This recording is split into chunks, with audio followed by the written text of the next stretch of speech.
is his name. Oh yeah. How are you doing on this special day? Keeping your motive in a special way.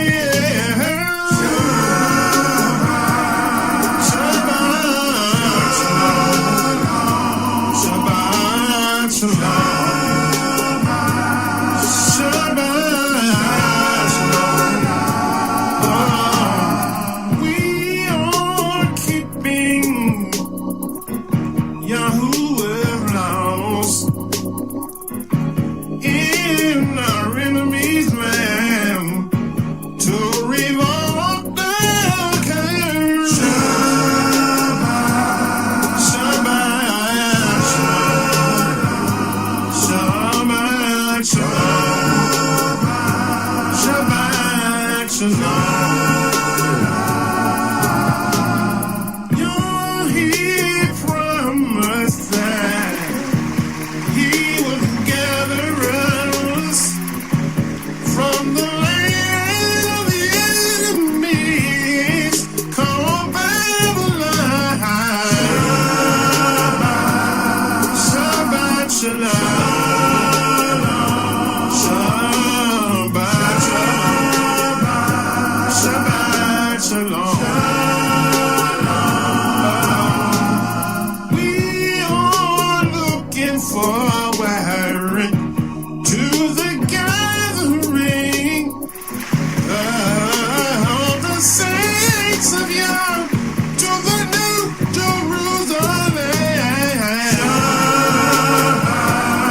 Shabbat shalom. Shabbat shalom. Shabbat shalom. We will reign with him for 1,000 years in that great old kingdom of Yah for the whole world to see. Shabbat shalom.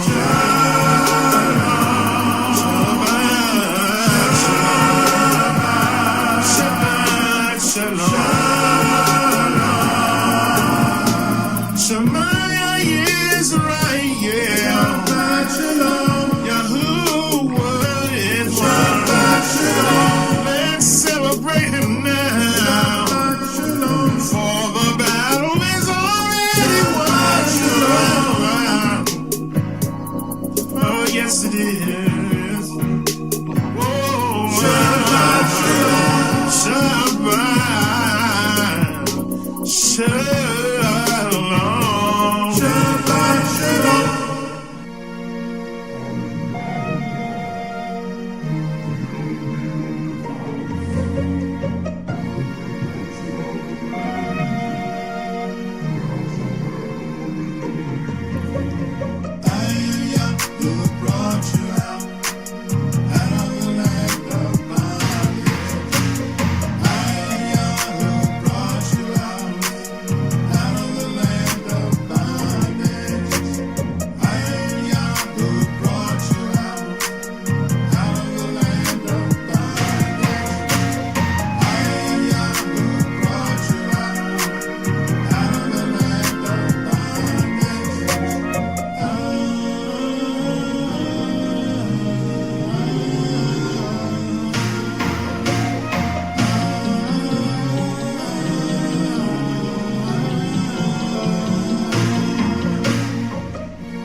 Shabbat shalom, shalom, shalom, shalom, Shabbat shalom, Baruch Shabbat. Brothers and sisters, it's truly an honor and a privilege today to come before you on this blessed Shabbat and to share with you here live on this cold weekend. We got some snow in the forecast, but I want to let's just kind of quickly open in prayer, and then I'm going to get into this lesson because so many people, and you need to tell the camps, tell them all to tune in to this lesson, especially those big camps, as Donald Trump says, the bigly camps, that their whole ministry is based off of Esau being the white man. We're going to show you where it originated from. Okay. And I'm going to go deeper than we did last time on this. So let's open up in prayer, and then we're going to go jump right in straight into it. All right. Father, we thank you and praise you for this blessed Shabbat that you've allowed us to see.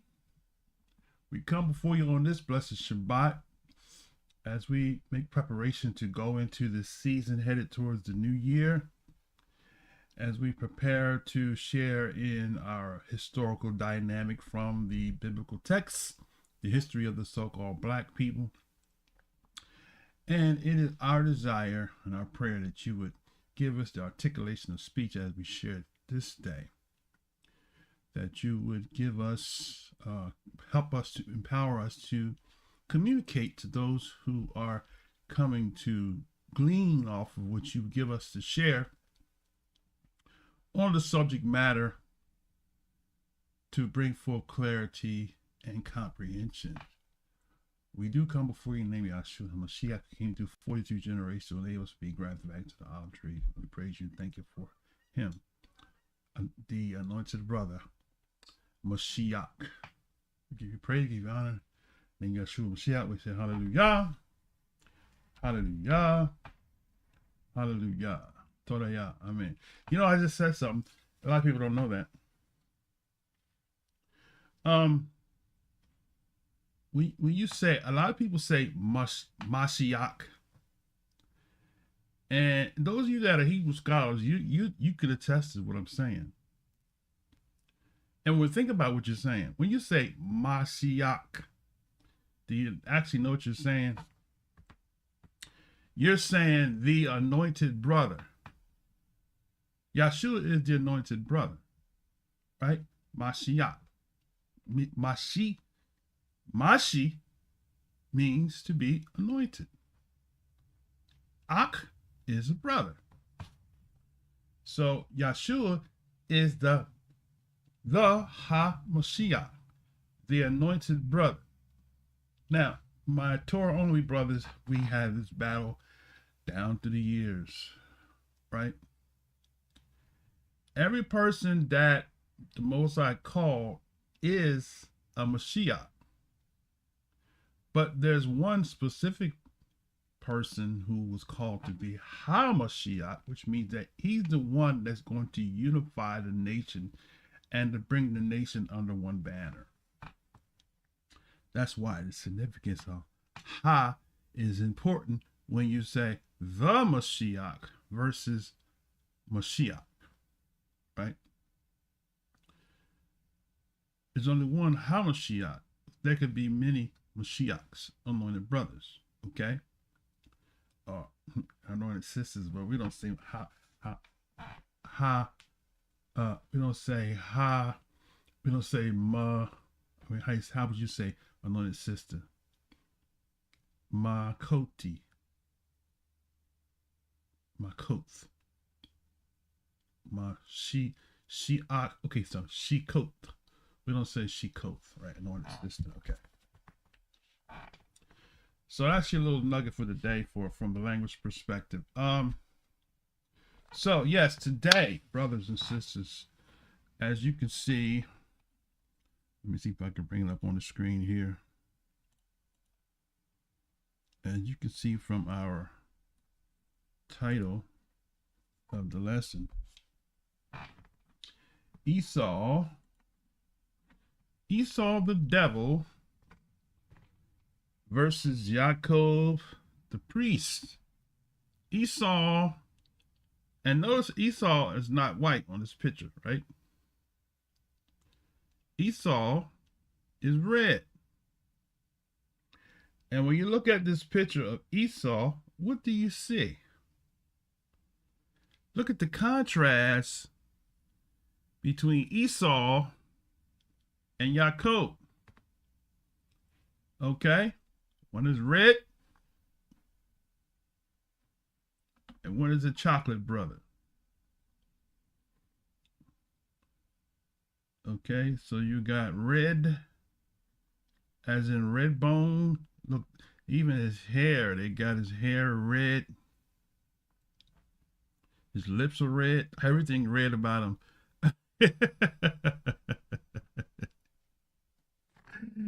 Now look at me. I'm red. Okay. I could be an Edomite. It's a possibility. Does that exclude me from salvation if I was an ethnic Edomite? No, it does not. And I will tell you why it does not. From the scripture perspective, let's do this real quick. This is just kind of an introduction, because for all those haters that want to make Esau be somebody he's not, when Esau in fact looks like this. Well, you find some red brothers out around here, right? I'm more inclined to believe I'm from Jacob, but there's a possibility I could be from Esau. Okay, you could be from Esau. Okay, time will tell, right? But Esau is not eliminated from being a part of the covenant for two reasons. Number one, according to Genesis, Esau is the seed of Abraham. So since Esau is the seed of Abraham, the promise was to Abraham and to his seed and to those that were bought with money, right? The stranger. So under the house of Israel would also include anybody that is of Abraham's biological seed, which in great part of the seed, right, would include some of those who we call Hamites. Because Abraham, being the father of Epher, as we covered in a previous lesson, who the continent that they call Africa was named after. Some of them that we classify or give the label African are actually Hebrew, because the father is the one that carries, as we learned from the camps, the father is the one that carries the seed. Okay? So if the father is the one that carried the seed, and Abraham was a Hebrew, he married an African Edenic woman and had children by her, and who populated Africa, then guess what? The Hebrews. They the seed of Abraham. Right? Now, for those of you that don't like to address the precept, as you all like to say, precept. You don't comprehend precept because you take away the original. So let me do this real quick. I mentioned about Esau first, right? Well, Boy, the camps hate this. They hate this verse right here. Okay, Leviticus, right? All right. I'm sorry, Deuteronomy 23. I'm somewhere else. Okay, so let's do this here. Those you brothers that's you brothers that's indoctrinated, infiltrated with camp doctrine, y'all gonna have to chew on this one. And you're gonna have to crack the screen. Because it's gonna always come back to bite you. Of all your hatred that you have to Esau, that you proclaim, right? That Esau so a white man can't be saved and all that's nonsense, right? This is gonna bite you right here. It's gonna come back to bite you. All right. So let's do it. Okay, Deuteronomy 23 and 7. The reason is why. Let me blow this up so y'all can see it. I want the camp people to see this here.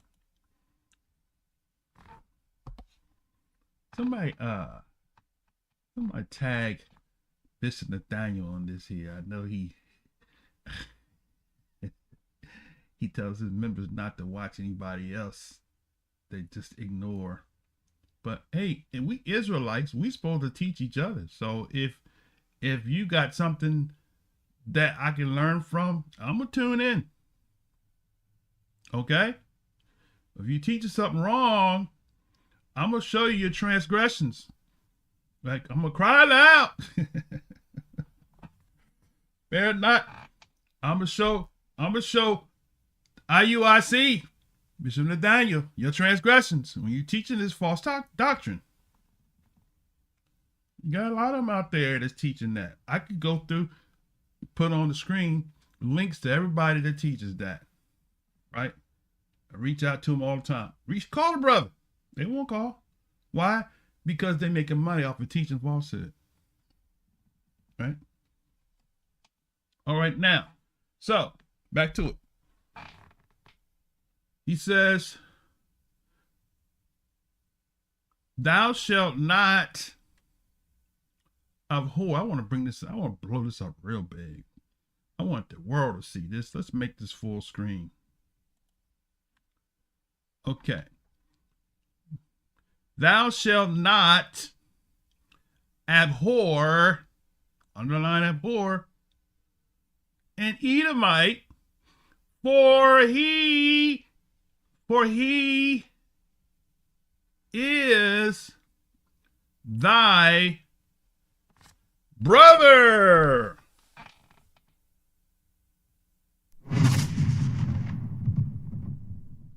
He is thy brother.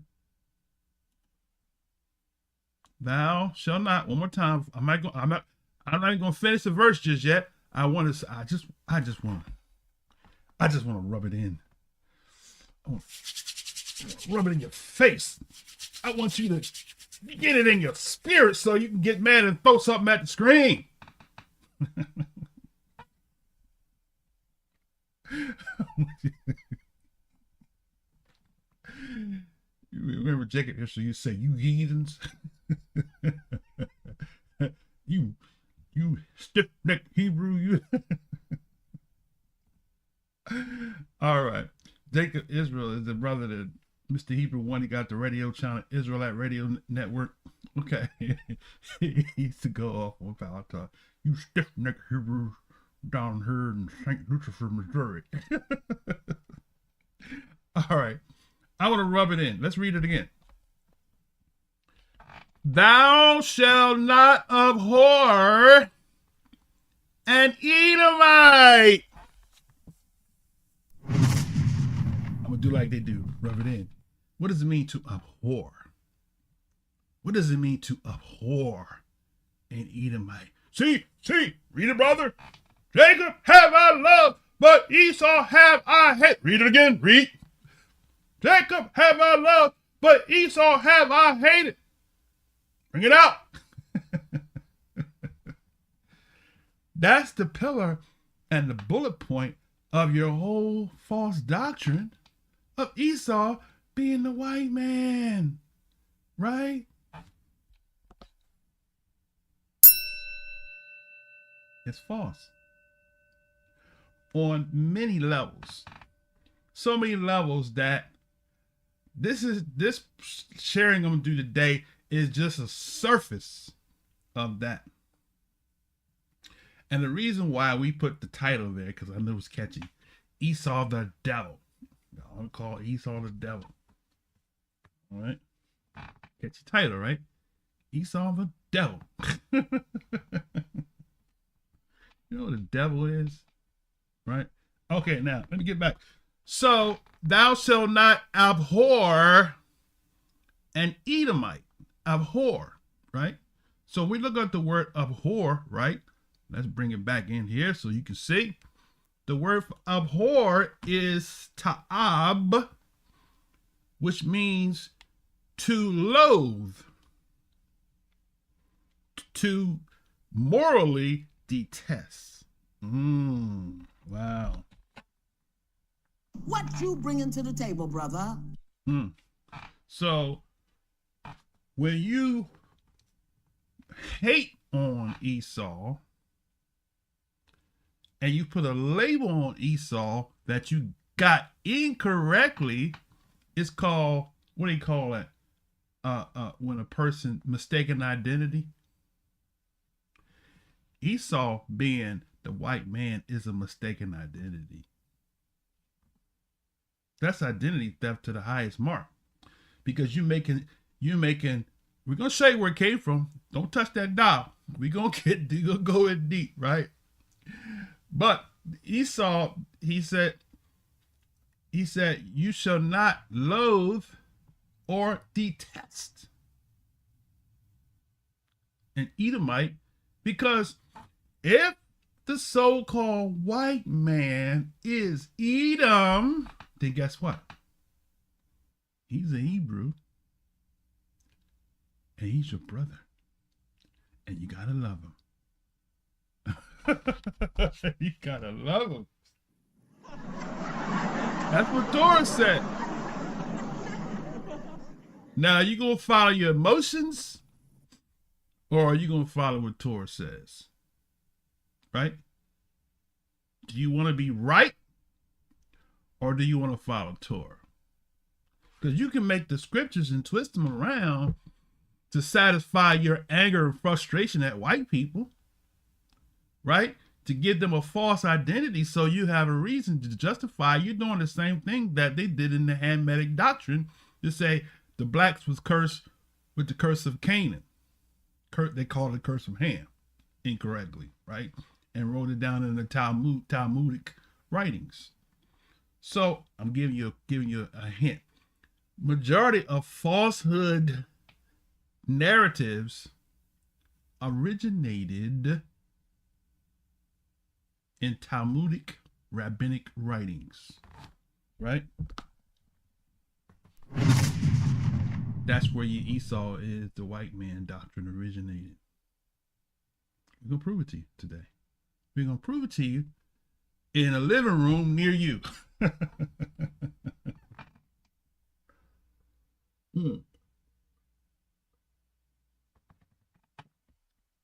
Y'all better tag some people on here, because we about to go in deep, and we're going to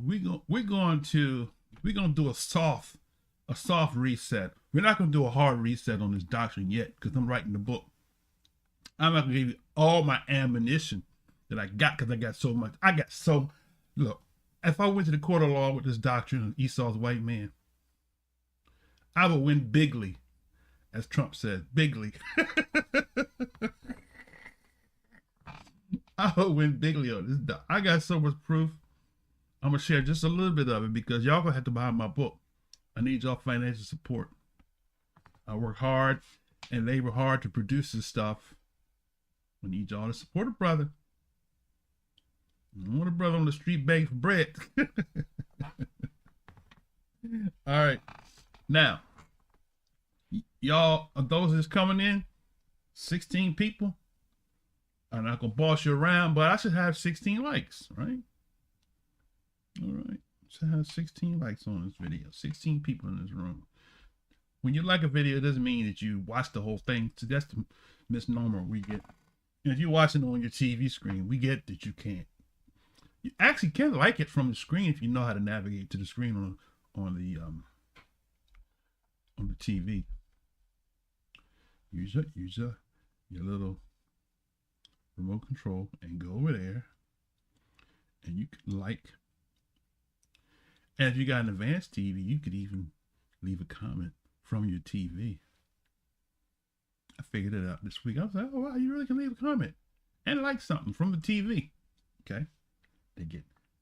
That's if you got a Samsung TV. I don't know. Maybe y'all got a LG. I got a Samsung TV, which is interactive with Samsung devices. So, but anyway, so back to Esau. So Esau, it says, you shall not abhor an Edomite, right? Let's continue. So, for he, talking about Esau, Edom, is thy Ak. So, if the Ashkenazim are Esau, then you ought to see him on the street and say, Shalom, my brother. Because if your doctrine holds water, then Esau is your brother, not your enemy.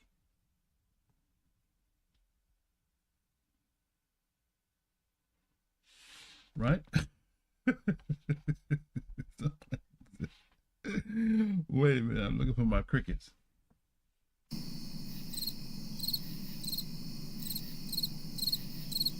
So,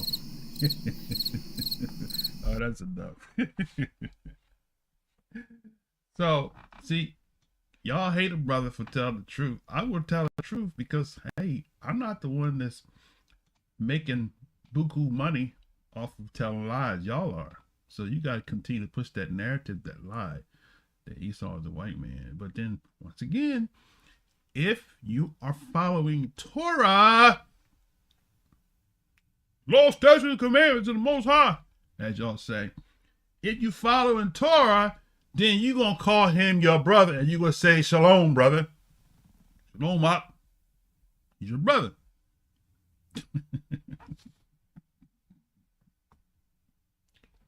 I want to make you so mad that you bust your screen. Because, hey, if the so-called white man is Esau, you can't hate him. Because Torah says don't. Because he's your brother. He's your brother from another mother. All right, let's get back here. All right, now. So he says what? Thou shalt not abhor an Edomite, for he is thy brother. Thou shalt not abhor a Hamite, an Egyptian. Wait a minute. A Hamite? I can't abhor a Hamite? Right? Wait a minute.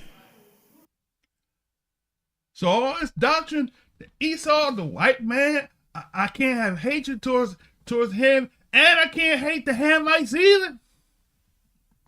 Because they my brother? Well, Esau was my brother, but what do you say about the Hamite, about the Egyptians for because you was a stranger in his land? Wait a minute, brother. That just pours water on my whole doctrine that I've built.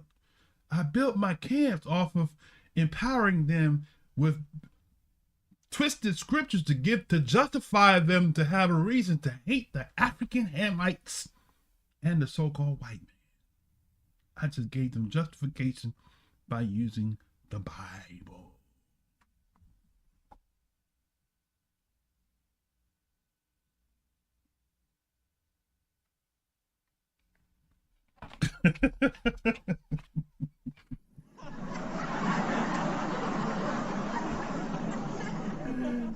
I want to make you mad as hell today. I'm taking my time because I'm enjoying the interrogation right now. I'm gonna get really deep into the information, to the receipts, but I want to rub it in. You Edomite lover. Yes, we all should be Edomite lover. If that's according to Torah, whoever Esau is, we supposed to love him. He's our brother. But we're gonna prove to you that you're wrong. He ain't even who you think he is. Can I get a witness? All right, let's go back in here. All right.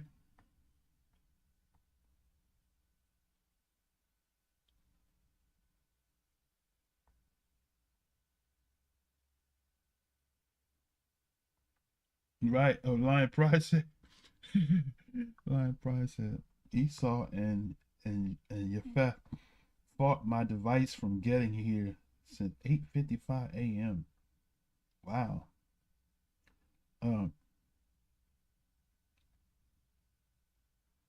Okay. Yeah, Toda said Cozy. He said, bring it out, brother. Somebody, please. Somebody, look. Call them all. I don't. Bishop Bonnie, I think is one of the camp bishop. See, I'm a peon. I'm not on the level with Bishop Nathaniel. He'll never call me. Not at this stage of the game. Maybe earlier on when he was in Big League, right? Okay. All the other camps to teach that. House of David, Sakari camp. I think the Sakari camp still teach that. Okay. But anyway, my number, please call me without hesitation. I welcome an open invitation. Matter of fact, I'll come to your city and we can sit and break bread and talk about it. And I don't have to do like Pastor Dow, right? Bring some Gentiles, is who they really are, with me, because number one, I love who the Most High says we're supposed to love. I hate what the Most High says we're supposed to hate. If the Most High chose to hate Esau, that's his prerogative and his privilege to hate Esau. But, watch out now, you are not the Most High, right? You're not the Most High. By no stretch of the imagination, right?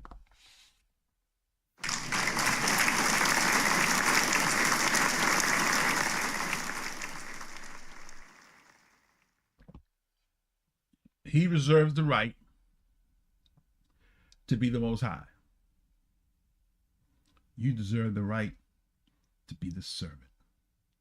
And the servant is not greater than the master.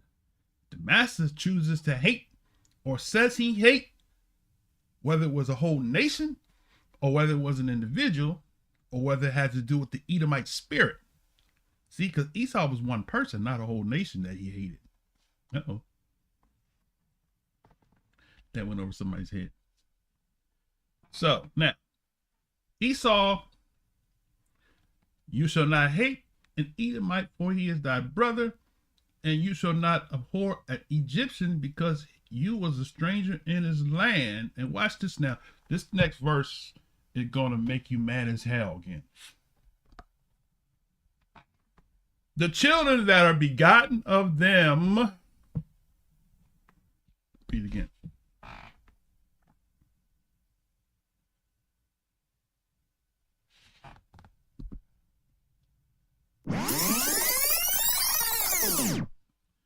The children that are begotten of them shall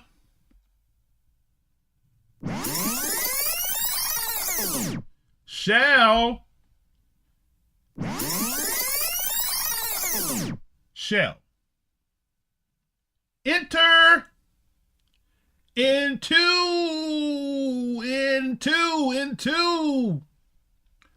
the congregation of Yah, of Yahweh, of Yahuwah, of Ahaya, whatever name you use. It says the children of them. Who's them?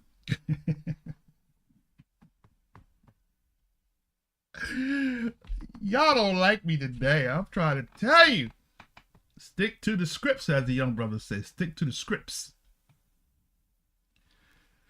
The children of them.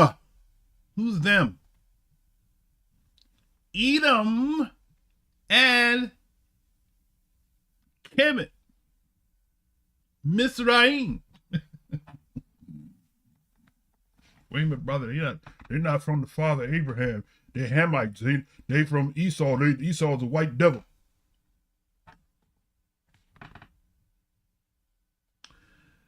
The children of them that are begotten of them shall enter.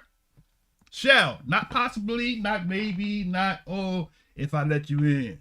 No. He said they shall. What does it mean to say shall? They're going to. The children of them that are begotten of the children that are begotten of Esau and of Egypt, Mizraim, shall enter into the congregation of Yahuwah in their third generation. How many generations have passed since this Torah was written? Right?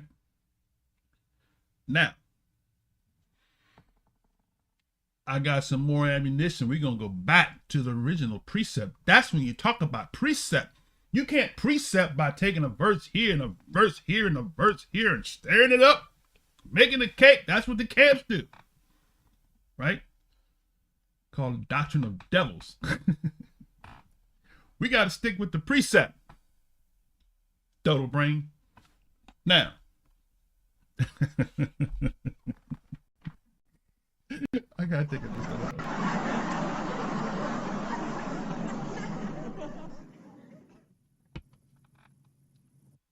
I'll be nice. I'm not gonna go back old Kazakh style. Every now and then it slips out on me. That's a dodo brainiac. And we're gonna prove to you it's a dodo brainiac doctrine. We're gonna prove it to you. All right. Now, the precept. Like they say in church, touch your neighbor, say the precept. What's the precept, brother? What's the precept? What's the precept? I've been begging to come on their show and have a debate on the subject for years. Can't get nobody to debate me on it. What's the precept? Doggone it. All right. Precept. Let's go to Genesis, right? The precept.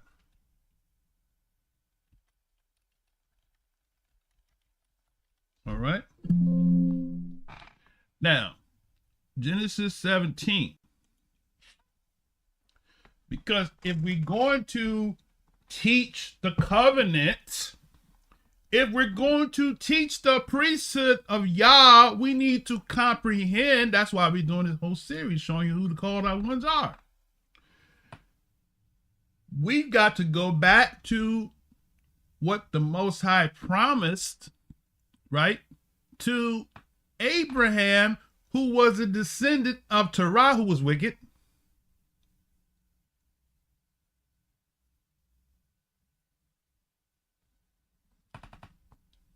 Right? But he was chosen in the midst of a wicked people. Just like we are in these lands of captivity. You were steeped in Christianity, and I was a minister of music for many years, playing the hell out of the organ for them. And the Most High said, wait a minute. Most High said, Wait a minute. you're on the wrong team, brother. Gotta get you on the right side. He revealed some things to me, and I'm like, whoa, I did all that to do what? Right? Get on the right side. Get on the right team, right? Okay, now, so go back to the precept. You got to comprehend the precept. You can't be a covenant people if you don't comprehend the precept. Otherwise, you have a, what do they call it? A black extremist organization. That's why they're targeting the Hebrew Israelite as a whole, because we're not connected. But those that are in the forefront are being targeted because they're the ones that are speaking the loudest and representing the nation wrong. And so therefore, we're being given a label as being a black supremacist and not being a kingdom of priests who the Most High called us to be by our forefather Abraham. And he was not a supremacist at all. So we're going to show it to you right quick. And we're going to amplify this false doctrine, right? Okay, now. So, Genesis chapter 17, right? Let's go back real quick. I'm going to breeze through it real fast because there's a lot here, but I'm not going to read the whole thing. Okay, so now,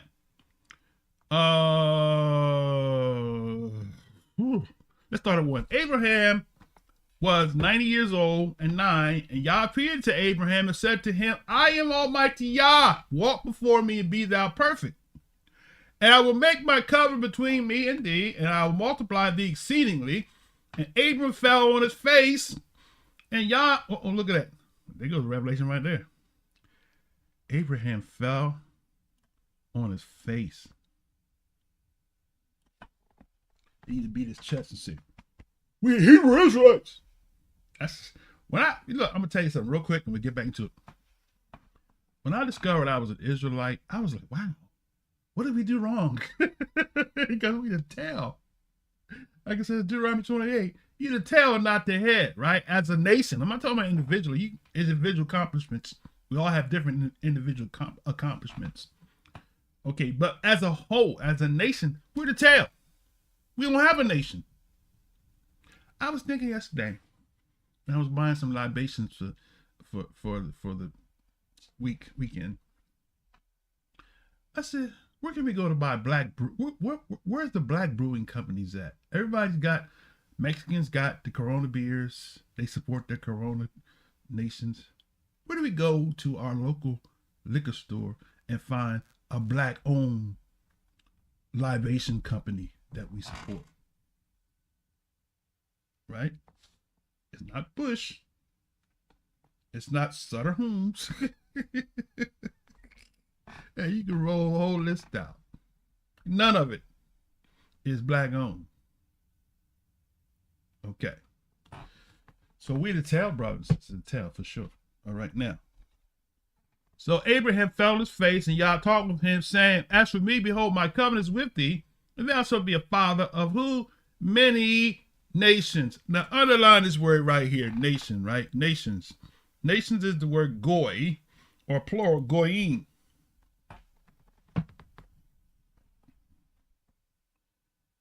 D Dollar said red stripe.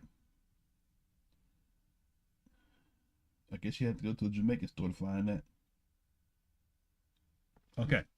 Now, all right. Let me get back. Okay, so behold, he said, where was that? For as for me, behold, my covenant is with thee, and thou shalt be the father of many nations. Many nations. So the word nations has to do with the word Gentiles not used there. It's just goyim, which means nation, hence a Gentile. Also a troop of animals or a flight of locusts. So I'm going to make you the father of many nations. Now, to amplify that, we're going to show you what that means. Because it doesn't mean that the many nations are your physical seed. We're going to prove it to you by precepting the text as it is, right? Okay, let's go.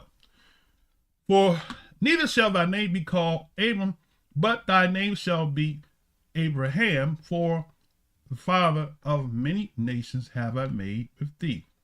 Abraham. Okay. 3 syllables. Abraham. I'm not going to deal with that right now. Okay, now.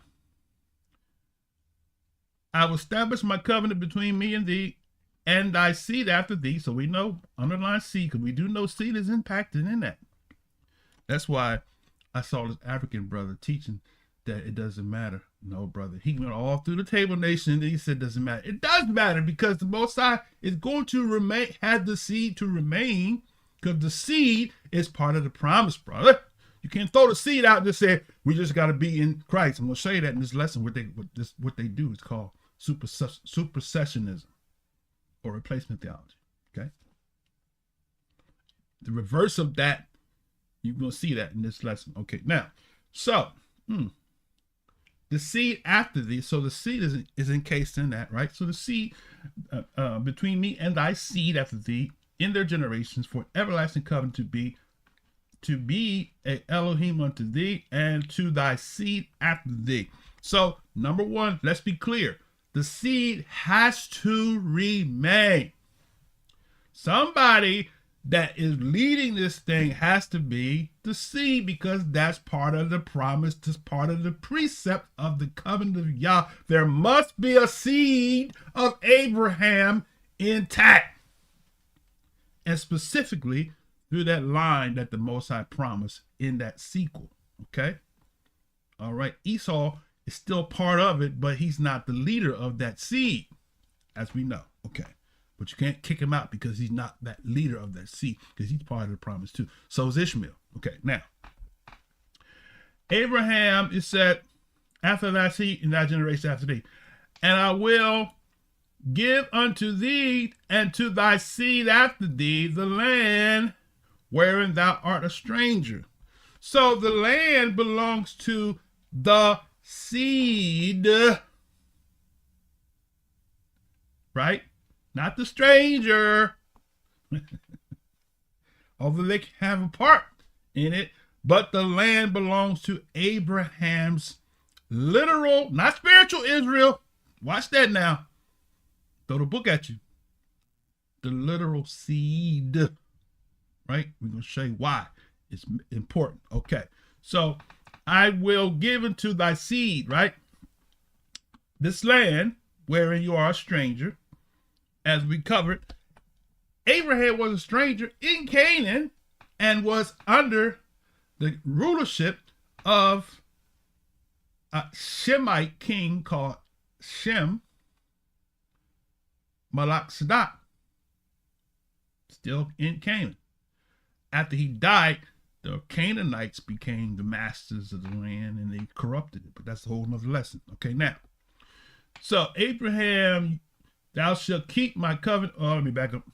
And the land wherein thou stranger and the land of Canaan for an everlasting possession, it will be their Elohim. Yah said to Abram, thou shalt keep my covenant, therefore thou and thy seed after thee in their generations. This is my covenant which you shall keep between me and you, and thy seed after you. Every man child among you shall be circumcised. And you shall circumcise the flesh of your foreskin, and it shall be a token of the covenant between me and you. That's why Paul and his doctrine on circumcision, it can't override Yah's precept. Okay. Every male child among you shall be, not maybe, possibly, or it's a good idea to do it, but they shall be circumcised. And you shall circumcise the flesh of your foreskin, and it shall be a token of the covenant between me and you. He that is 8 days old shall be circumcised among you, every man child in your generations. He that is born in the house or bought with money of any stranger, which is not of thy seed. There it is right there. He that is born, he that is bought with money. So this would be a servant of any stranger, right? Any niggers, which is not of thy seed. He that is born in thy house and he that is bought with money must be circumcised, and my covenant shall be in your flesh for an everlasting covenant. Now, that's what he said here, right? He said, every man child among you shall be circumcised, right? He that is born in your house. So you got two types of people born in Abraham's house, right? His seed and the stranger, which is not of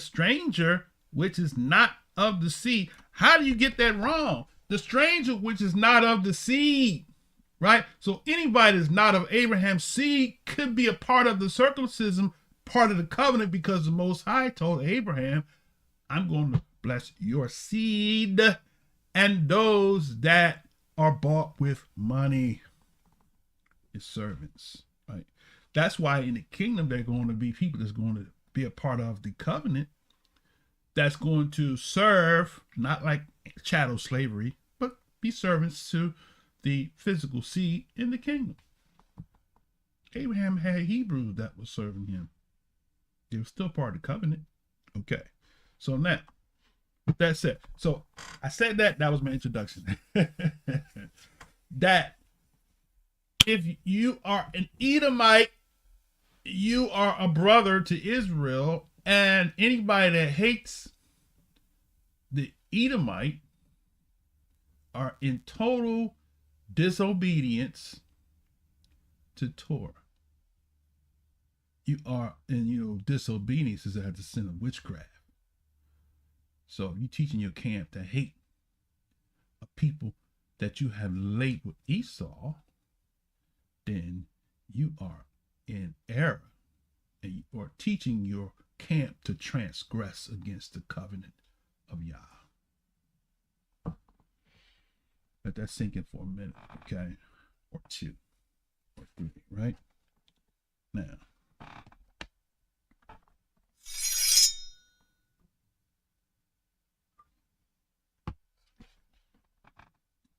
are y'all still there? I know there was a lot.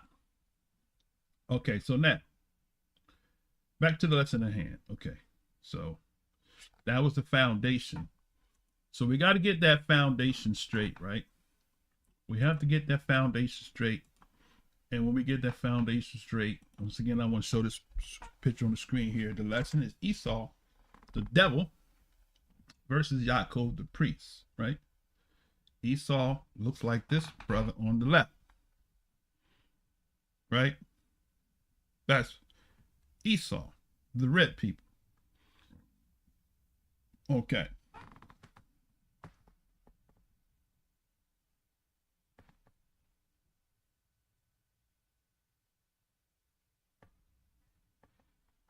Right. Okay. like the Gentile said, that was the intro. that was the intro. I got some stuff, some receipts, brother.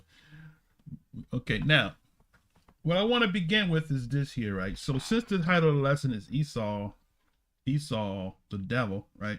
We're gonna show you why Esau, the person, not the nation. We have to distinguish between Esau, the person, and Edom, the nation. Everything that was said, the application to Esau may not apply to Edom or Idumea, right? Especially if you go to Torah. One man shall not die for the sins of another man, but every man, right? I don't want to muff that up. Somebody help me out. Where is that at in the book of the law, right? The father's teeth, let me see. It's that one we talking about. The children's teeth are on the edge.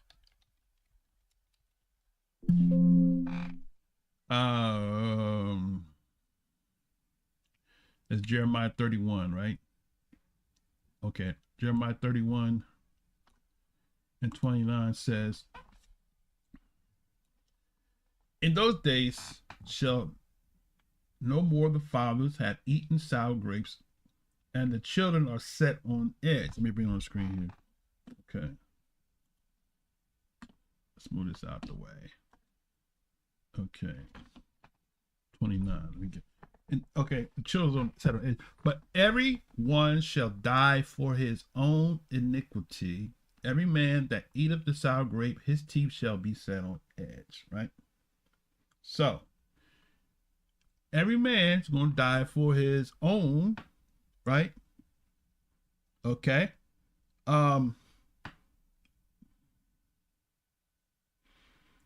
Ezekiel 18 has it too as well. So let's go to Ezekiel 18. Verse 2 says, what mean you that you use this proverb concerning the land of Israel, saying the fathers have eaten sour grapes and the children's teeth were set on edge? As I live, says Yah, you shall not have occasion any more to use this proverb in Israel. Behold, all souls are mine, as the souls of the fathers. So also the soul of the Son is mine. The soul that sinneth, it shall die. But if a man be just and do that which is lawful and right, so if an Edomite does that which is just, lawful, and right, if a Hamite does that which is just, lawful, and right, and have not eaten upon the mountain, neither have lifted up his eyes to the idols of the house of Israel, neither have he defiled his neighbor's wife, neither have he come near to mistress woman, and have not oppressed any, but have restored to the debtor his pledge, have spoiled none by violence, have given his bread to the hungry, have covered the naked with garment, he that have not given forth his usury, neither have taken any increase, that have withdrawn his hand from iniquity, have executed true judgment between man and man, he walketh in my statutes, and keep my judgments, to deal truly. He is just, he is surely live, says Yah Elohim. And if he beget a son, that is a robber, a shedder of blood, that doth the like or any one of these things, and that doth not any of the duties, but even have eaten upon the mountains of defiled his neighbor's wife, right? Have oppressed the poor, the needy, have spoiled by violence, have not restored the pledge, and have lifted up his eyes into the idols, have committed abomination, have given forth upon usury, and have taken increase. Shall he then live? He shall not live. He have done all these abominations. He shall surely die. His blood shall be upon who? Him. Okay. So y'all better go back to the table and read that one there. So you can't label the judgment of Esau on Idumea where it is not applicable, because there are judgments that were on Esau that did not necessarily apply to his seed. As we see in the Torah, he says the third generation, they shall enter into the congregation of Yah, as well as the Mizraimites, right? Drop your rocks. This is Torah. This is not Kazak Yah. What the Torah said. You want to follow Torah, you got to follow what Torah said. You can't follow what your emotion tells you to do. You can't follow your own feelings because you mad as hell because the white man gave you a bad deal. So you're going to teach a doctrine to damn them to the lake of fire because you mad, because you a tail, because your forefathers, the stiff-necked, disobedient self, didn't obey Yah's laws, statutes, and commandments. But you want to blame everybody else. So you want to become a black supremacist group and not a priest of Yah, following Yah's protocol, Yah's precepts, right? I can say that again. Ooh, I promise you I can't say that again. Ooh. Oh my. Ooh, man.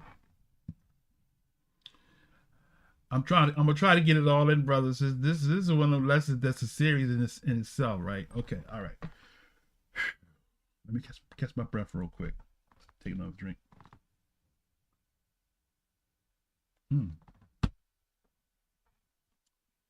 All right, y'all ready? All right. Y'all ready? I gotta get the clip from Farrakhan where he says, "Y'all all right?" Bless his heart. He's up in the A's now. Okay. Now. So, where we start with this false doctrine, before we do that, we're going to show you why Esau, the person, was a devil. Right? All right. So, let's go to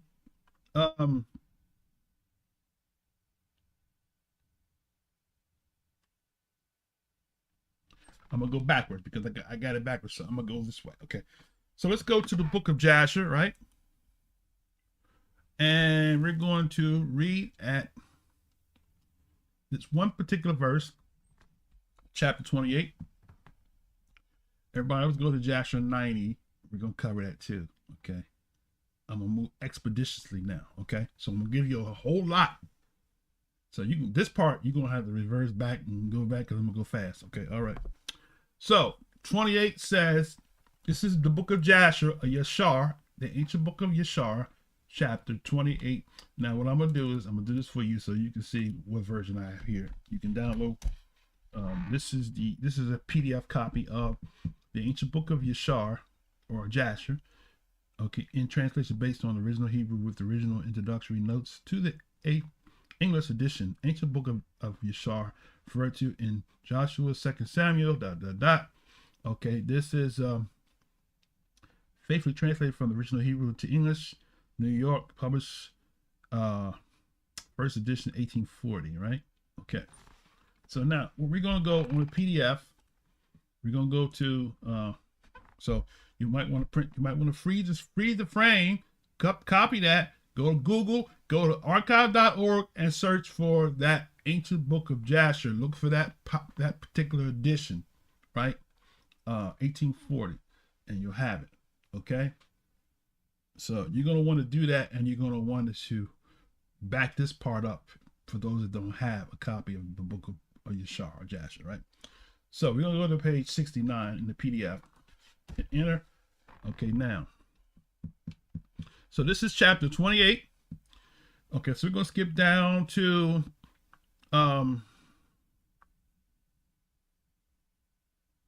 we read all this already, but I want to just kind of zoom in on this part here, verse 18. It says, at that time, Isaac sent his younger son, Jacob, to the house of Shem. Right? Did you see that? Isaac sent his younger son, Jacob, that's the twin brother, to the house, get out the way, of Shem and Eber. So Jacob, Israel, was sent by his father Isaac to be tutored, we're going to show you, by Shem and Eber, who was his, I think, fourth great-grandfather, something like that. All right, you can follow the genealogy. This is not a genealogy class. That's a whole nother lesson in itself right there. So he was sent by his father Isaac to Shem and Eber to, watch what it says here, and he learned the instructions of Yah, right? Jacob, Israel, learned the instructions of Yah from under Shem and Eber. He learned the instructions of Yah, and Yaakov remained in the house of Shem and Eber for 32 years. So, look, Yaakov was taught how to be a priest by Shem, Eber, Isaac, and Abraham, his grandfather. His brother had, he didn't go to the school of theology to learn. As we say, Christianity, he went to the school of neology and learned the ways of Yah. He went to the fathers who were before Yah's face, right? Who learned the ways of Yah. So it said he was there for 32 years. And Esau, his brother, did not go, for he was not willing to go, and he remained in his father's house in the land of Canaan, right? So Esau had an agenda, right? What was the agenda he had? Look at the next verse. Esau was continually hunting in the fields to bring home that he could get. So did Esau all the days. Esau was designing and deceitful man who hunted after the hearts of men and inveigled them or stole their minds. Esau, I can see why some of y'all embrace that. Esau the white man. But look, it's a spiritual thing, right? Your theft shall enlarge, right? If you deal with that, and you look at the definition of your theft, which means he shall be to get to gather by trickery, right? By overthrowing, right? Okay, but anyway. And he learned instruction of Yah and remained in the house of Shem and Eber for 32 years. I missed my part. I'm in verse 19. Sorry about that. Esau was a designing and deceitful man, 100 after the hearts of men. He stole their minds. Esau was a valiant man in the field, and in the course of time went as usual to hunt. He came as far as the field of Seir, that same is Edom, and he remained in the land of Seir, hunting in the field a year and 4 months, right? Esau saw in the land of Seir the daughter of a man of Canaan. Her name was Yehudith, or Yehudith, the daughter of Bari, son of Epher, from the families of Heth, the son of Canaan. Now, something interesting here that just jumped out at me here, right here in this book of Joshua, verse 22, is that Bari had a son named Epher. Abraham had a son named Epher by Keturah. So it seemed like earlier on this stage of the game, the Canaanites were practicing Torah.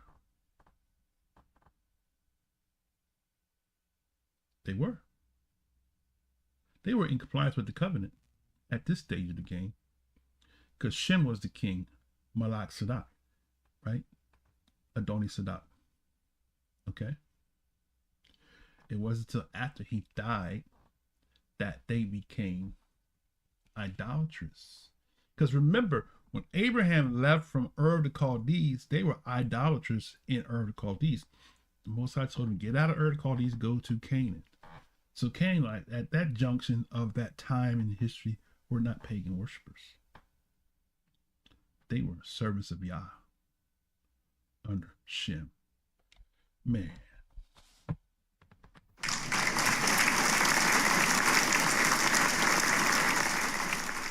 See, we teach truth on this channel, brothers and sisters. We're gonna call it what it is, right? They fell away. Okay? They fell off into transgressing the laws and statutes of Yah after the man of Yah passed on. And they got their own king. Same thing happened in history, right? So, all right. Back here, Esau took her for a wife. He came to her. 40 years old was Esau when he took her. He brought her to Hebron, the land of his father, dwelling place. He dwelt there. It came to pass in those days he hunted in the 10th year of his life of Isaac, that in the 50th year of the life of Jacob, in that year died Shem, the son of Noah. Shem was 600 years old at his death. And when Shem died, Jacob returned to his father in Hebron, which is in the land of Canaan. In the 56th year of his life of Jacob, people from Haran, Rebekah, was told concerning her brother Laban, the son of Bethuel, for the wife of Laban was barren in those days and bore no children. And also his handmaids bore none of him.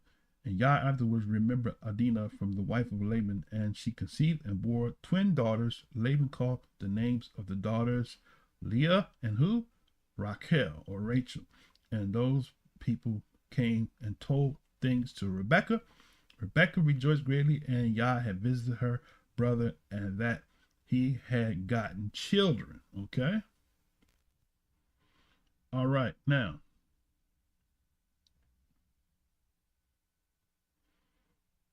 Ooh. I don't want to make this long, elongated, but I summarize it. So basically, you got,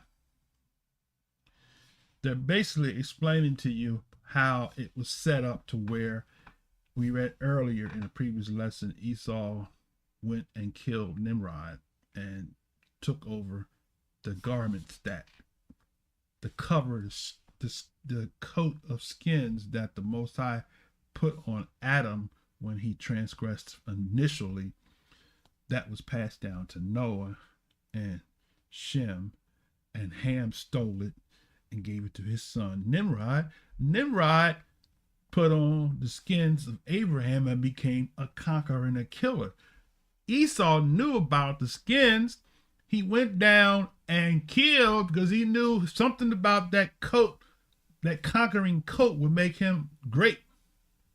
So he went after that, after the flesh, and not after the spirit. Okay? All right. So now, with that said, let's move forward. All right. So now, where are we going from here? Okay, so I just wanted to show you that, right? Covered a whole lot of history in that brief summary. All right, so now, the two nations of people, right? Real quick, we'll touch this, and then we're going to get into the origins of Esau being the white man, right?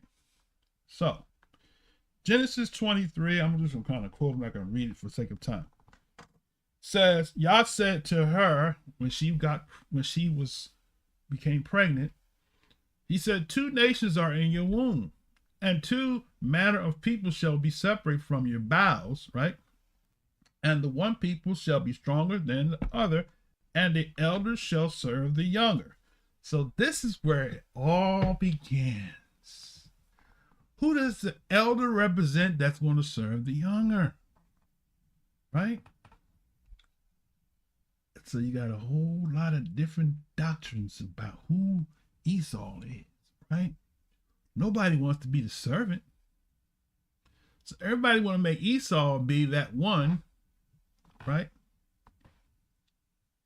Who is that elder who's going to serve the younger. See where we going with this? So everybody wants to be the younger. So they don't want to be associated with Esau. So we'll make a doctrine of who Esau. Esau is the oppressor of Israel. So in a nutshell, I'm bringing it to you without reading it. Esau being Rome, because after all, it was the Romans that oppressed the Israelites in 70 AD. Am I right about it? Right?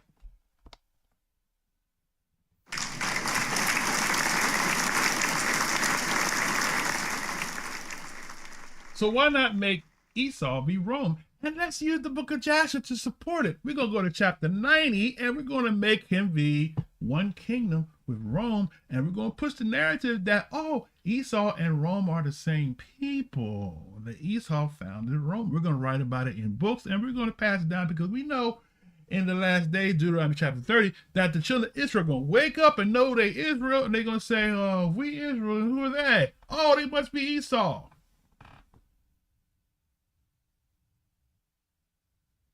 Right?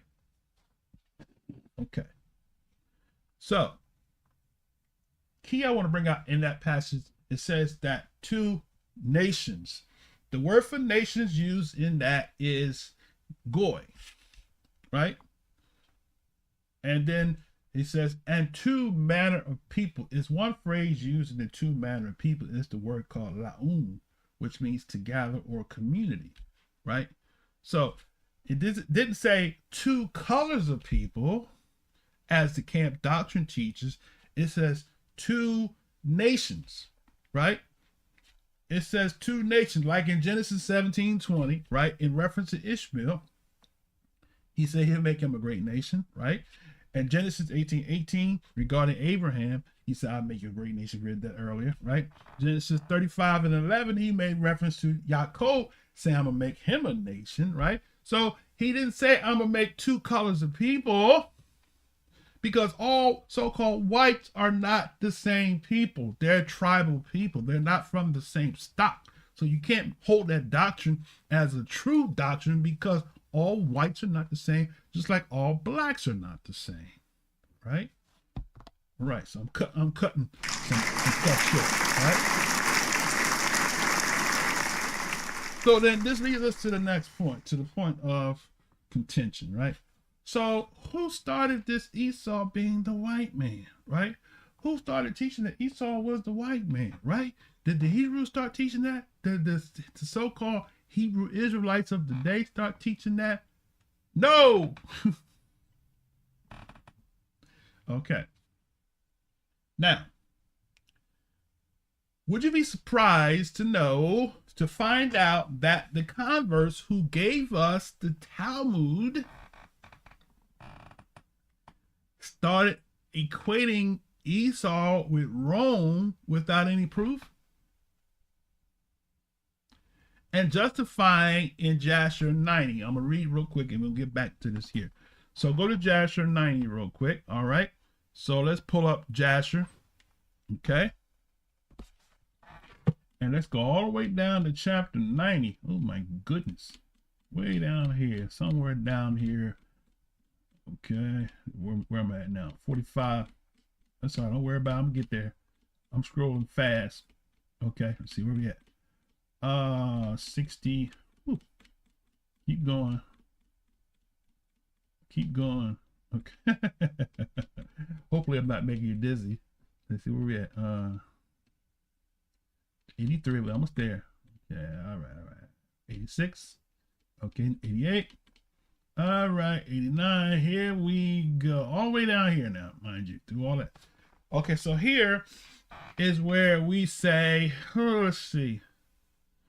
I want this specific verse here. I don't want to read all of that. Okay, hold on. Let's do it this way. Let's look for it real quick. Okay, here we go.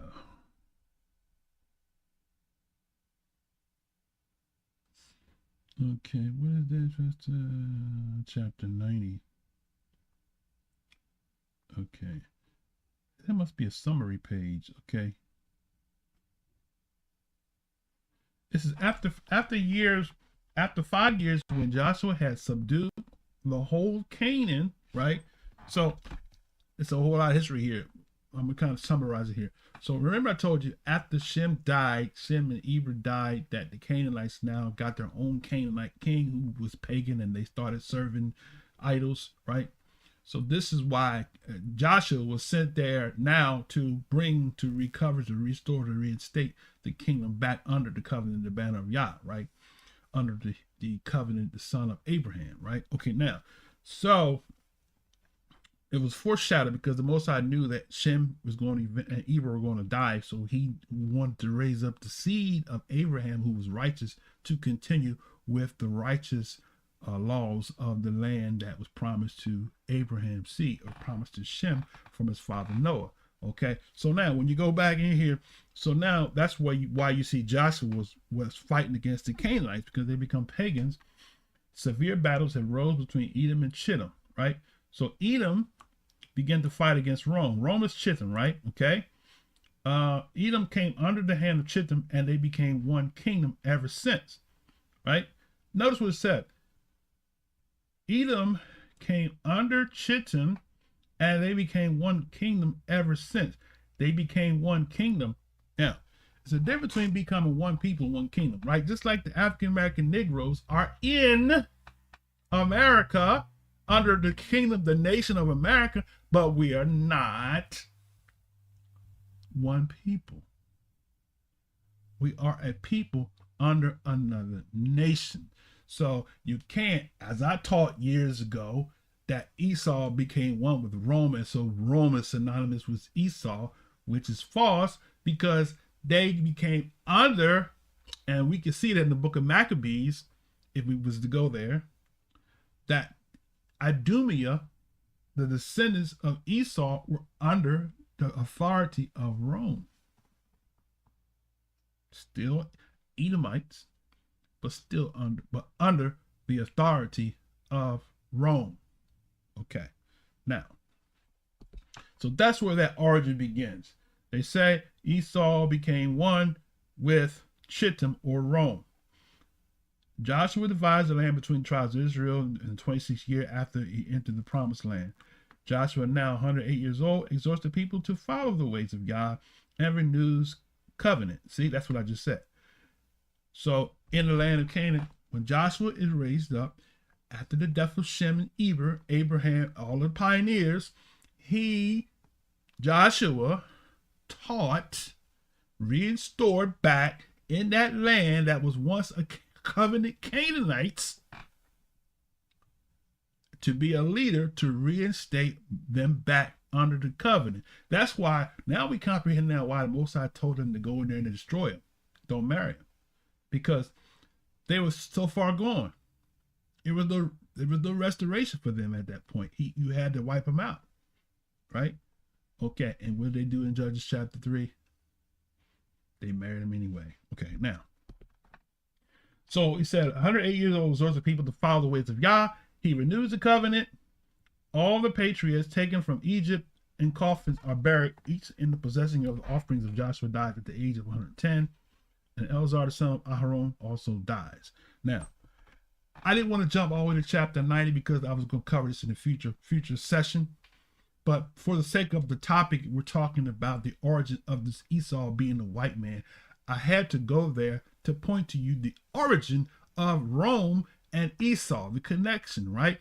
Not that they're the same people, but because they became under the kingdom of Rome, okay? Becoming under the kingdom of Rome does not make them the same people, right? Let me say that again. Coming under the kingdom of Rome does not make them the same people, no more than coming under the United States of America doesn't make us European. You follow me? So, Israelites went into Babylon, right? 2 Kings chapter 17, but that does not make them Babylonians. They were Israelites under the kingdom of Babylon. They were still Israelites in Babylon, right? So everywhere Israel went into captivity, they didn't lose their identity. So when Esau went into captivity under Rome, he didn't lose his identity. He just became an Edomite in the land of Rome. Okay. Are we clear now? Hopefully we got that. So we got to stop using Joshua 90 to say that Rome is Esau because he became one kingdom, meaning that he was under the rulership of the Romans, he was not a Roman himself. Okay. Woo. I got a whole lot more. I'm gonna get deeper and deeper. Right. All right.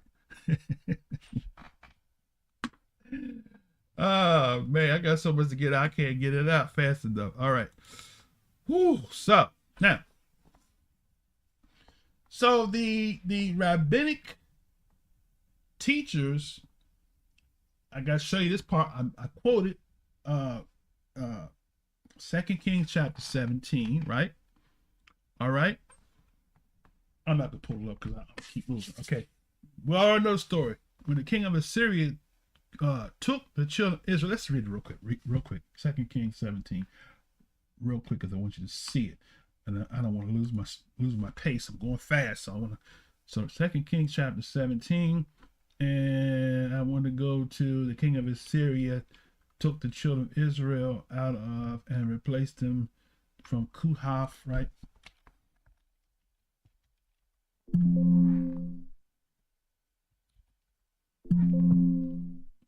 That's verse 24. Okay, there we go. All right, so let's do it here real quick.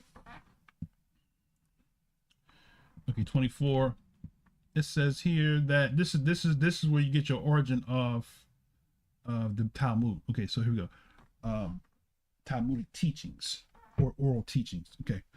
The king of Assyria brought men from Babylon and from Kuhath and from Ava and from Hamath and from Sepharvaim and placed them in the cities of Samaria instead of the children of Israel.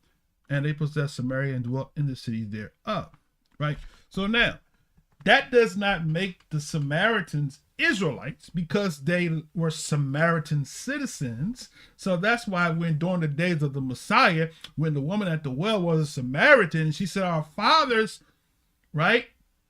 And Yahshua told him, he said, salvation is of Yahudim, because he knew that the Samaritans were not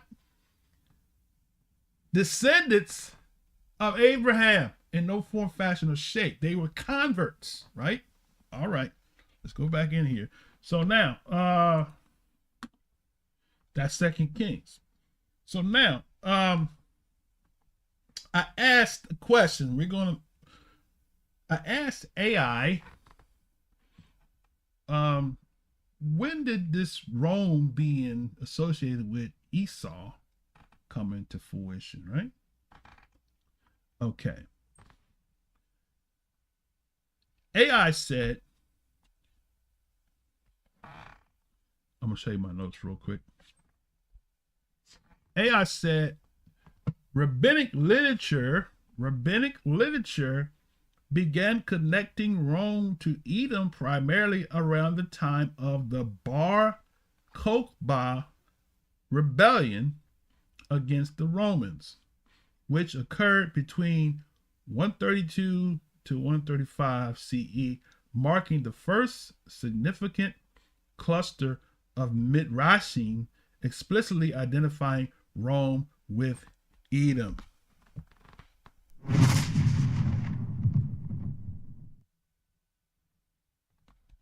So who gave you Rome being Edom? Right? It was the 2nd century. So I asked another question. I said, well, who were the rabbis in the 2nd century? And here's what I found. I'm going to open up a link here. All right.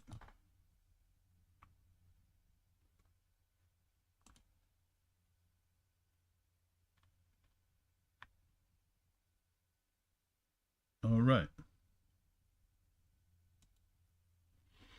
So this is what I found. It said rabbis in the 2nd century were Jewish scholars and ritual specialists who lived in Palestine and Babylonia. Some examples of 2nd century rabbis include Rabbi Akiva, Judah Hanasi, Abagorian of Sidon, Dosa ben Harkanas, Eleazar ben Simeon, Eleazar ben Petra, Eleazar Chisma, Eleazar HaKapar, and Eleazar ben Hyrcanus. It said rabbis were interpreters of Jewish law and were a small professional class of men. Right? They were often part of the remnant of Judean intelligentsia who fled to Galilee after the destruction of the temple in 70 CE. Let me read that again. Pardon. Rabbis were interpreters of Jewish law and were a small professional class of men. They were often, didn't say they were the nation of Israel, so they were a small class of professional men. They were often part of the remnant of Judean intelligentsia who fled to Galilee after the destruction of the temple in 70 CE. I wonder who those people were that fled to Galilee, because we know 70 AD, Israelites was getting out the land. Israelites were getting away from the Romans. They was getting out that land, brothers and sisters. So I wonder who that was going to Galilee, getting them scrolls. Somebody had an agenda, right? Okay. That requires further study. All right. Now, he says rabbis were interpreters of Jewish law. Read that part. Let's read. Rabbi writing are found in rabbinic and Talmudic literature. Mishnah, which was compiled by Jonah ha-Nasi around who? 200 CE. So there goes your Mishnah. Underline that Mishnah, right? Was primarily reference work for rabbinic schools. The Talmud was a compilation of Mishnah and rabbinic commentaries, right?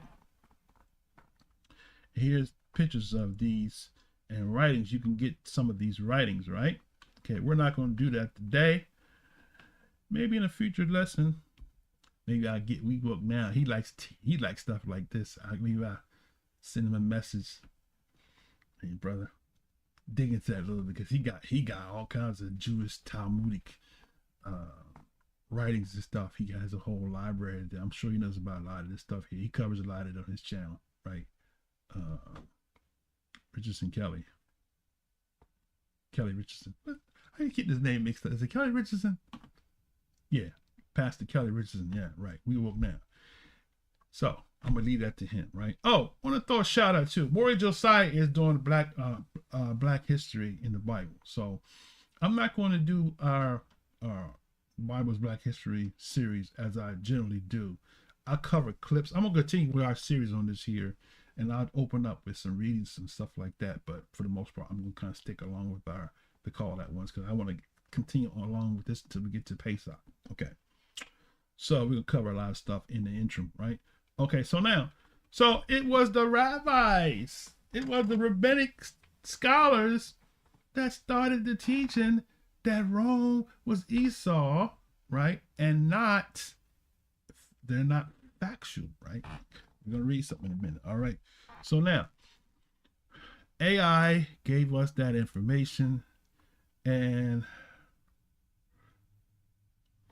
I'm going to go to another link, and this is called the Torah.com. This is a Jewish link. So we're gonna go to this link. Now, most of the stuff in this link here we already covered, but let's read this opening line here. So for those of you that are interested in links, send me $100 contribution. No, I'm kidding.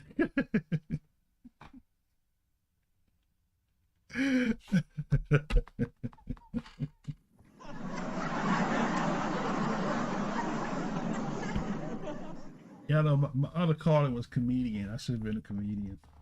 Okay.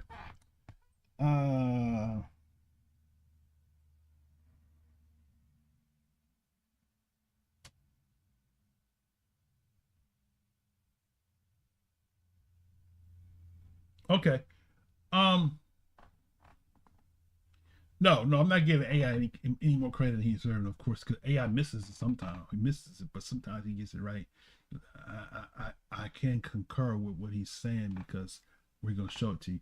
Okay, so now it says here, this is from the Torah.com link, and it's called, the title of this article is called The Torah, Esau, the Ancestor of Rome. Esau, the Ancestor of Rome, right?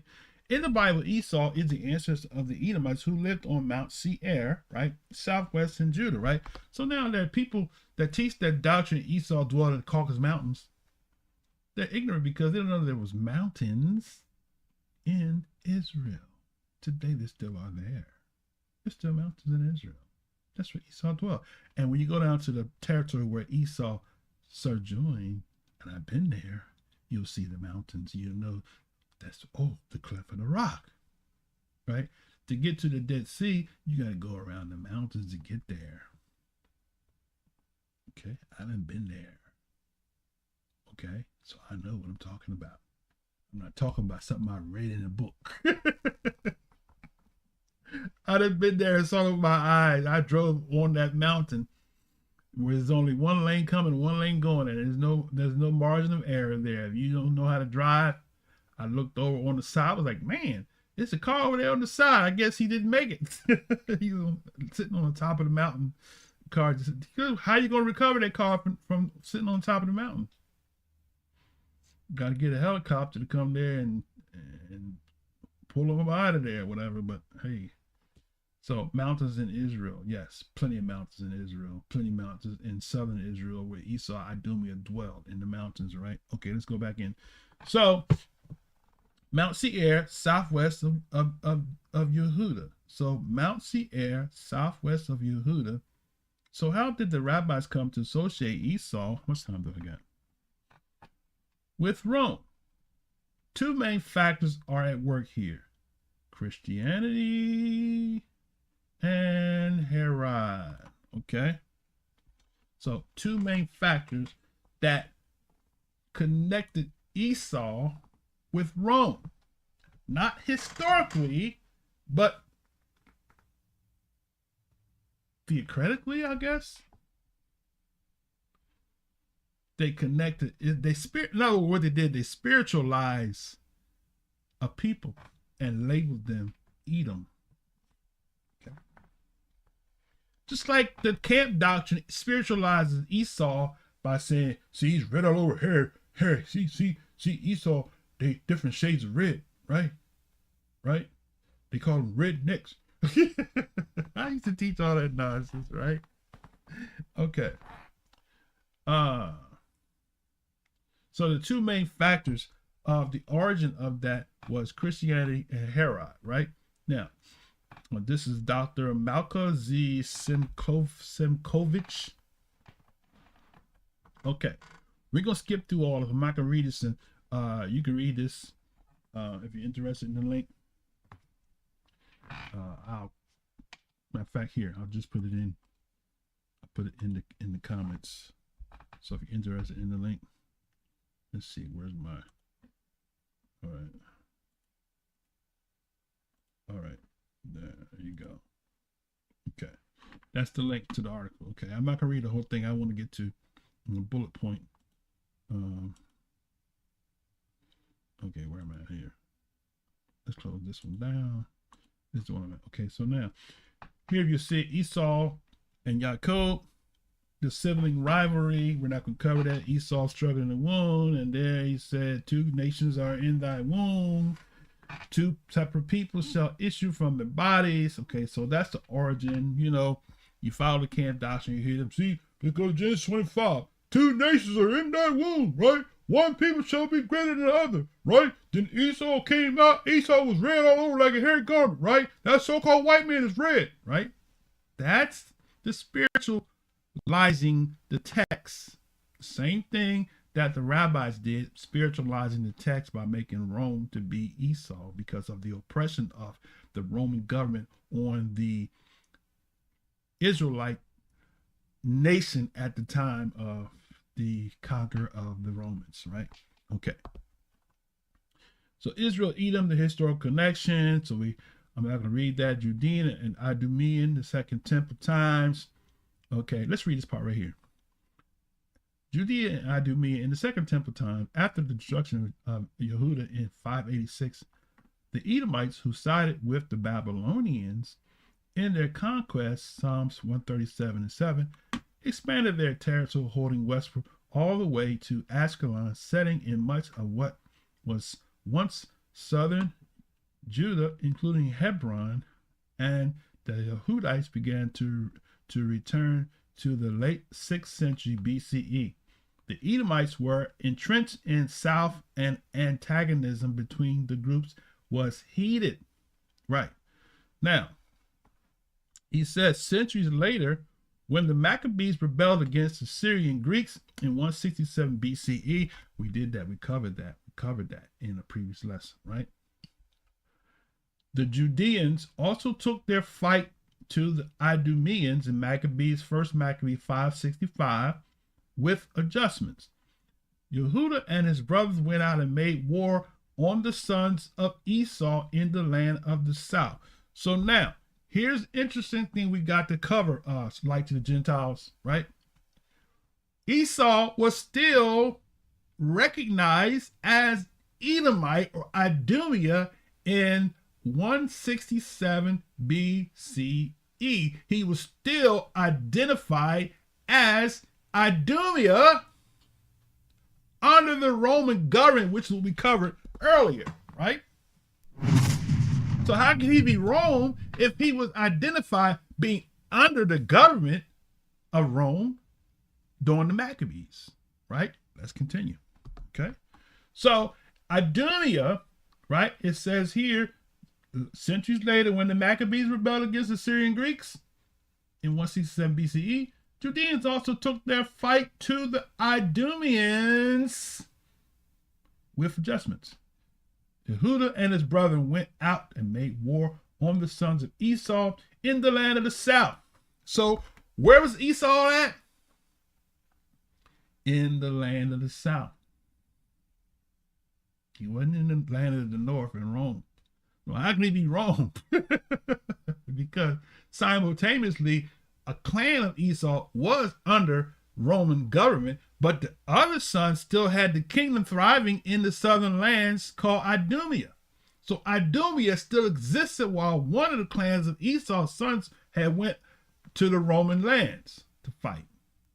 Okay, remember, Esau had multiple nations, right? Let's continue. All right. And Yehuda and his brothers went out and made war with the sons of Esau in the lands of the south, and struck Hebron and its daughters, and tore down its fortress, and burned the towers all round it. After the establishment of Judea as an independent polity, the Hasmonean high priest John Hyrcanus conquered the Idumeans. Look at that. He conquered the Idumeans and forced them to convert to Judaism. It says, thus for the second time, Yaakov ruled over Esau. Okay. So, what have we learned so far, right? Like the Gentiles. We learned that Esau was forced to convert under, right, the Israelites. We read that in a previous lesson. I keep saying I'm repeating myself. Okay? So they conquered the Idumeans and forced them to convert. In the works of Josephus, Antiquities 13:9, as well as in Maccabees, right? Okay. So we see that during the Roman government, Esau still existed as a separate people from the Romans at this junction. So when did he become Rome?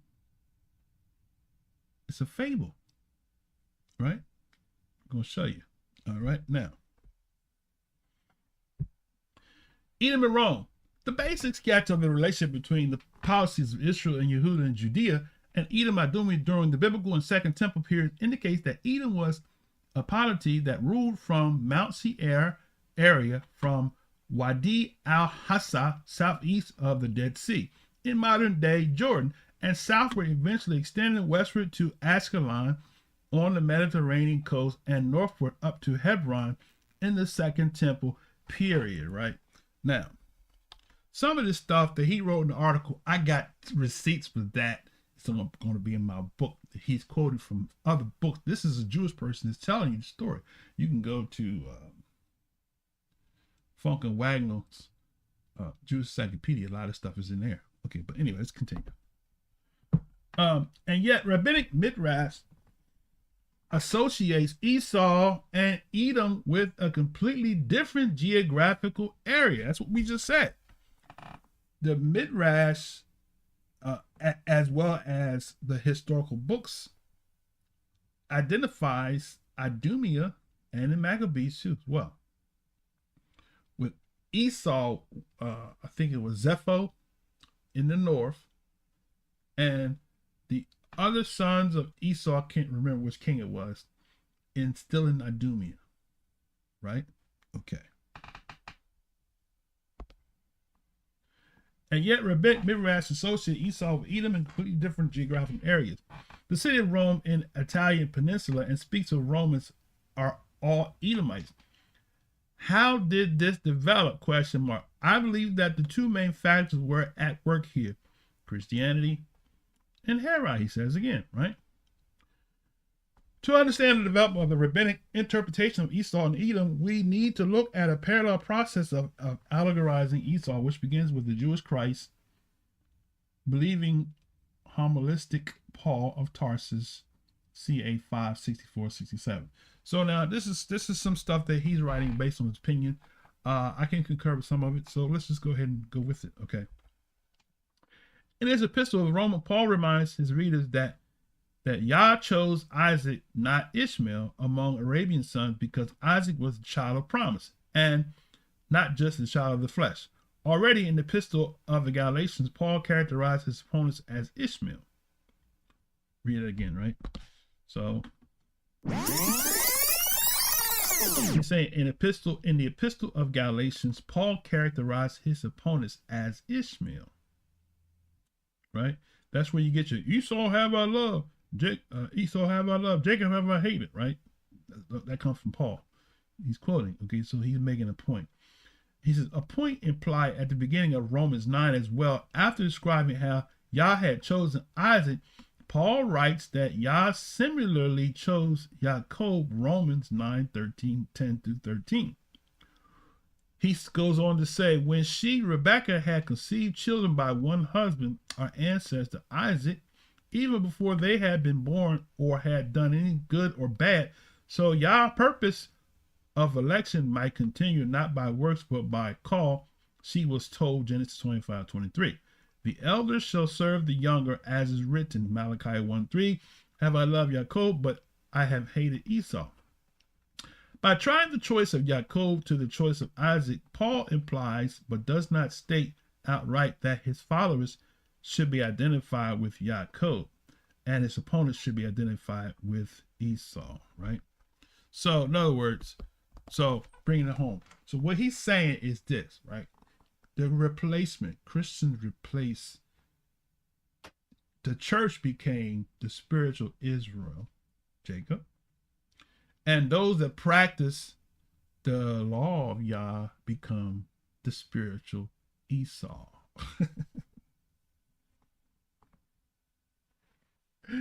That's what the Christian church did with it. Okay. Now let's continue. The epistle of Barnabas is a few decades after. Now, actually, I'm reading this because I've already gone over it already. I had the receipts. I could link them in here to show you the writing, and I'm not going to do that. He already did it for you. You can do it yourself if you choose to. All the camps that want to kind of kick against what I'm sharing, hey, do your homework first before you come at me, because I eat you up and spit you out. All right.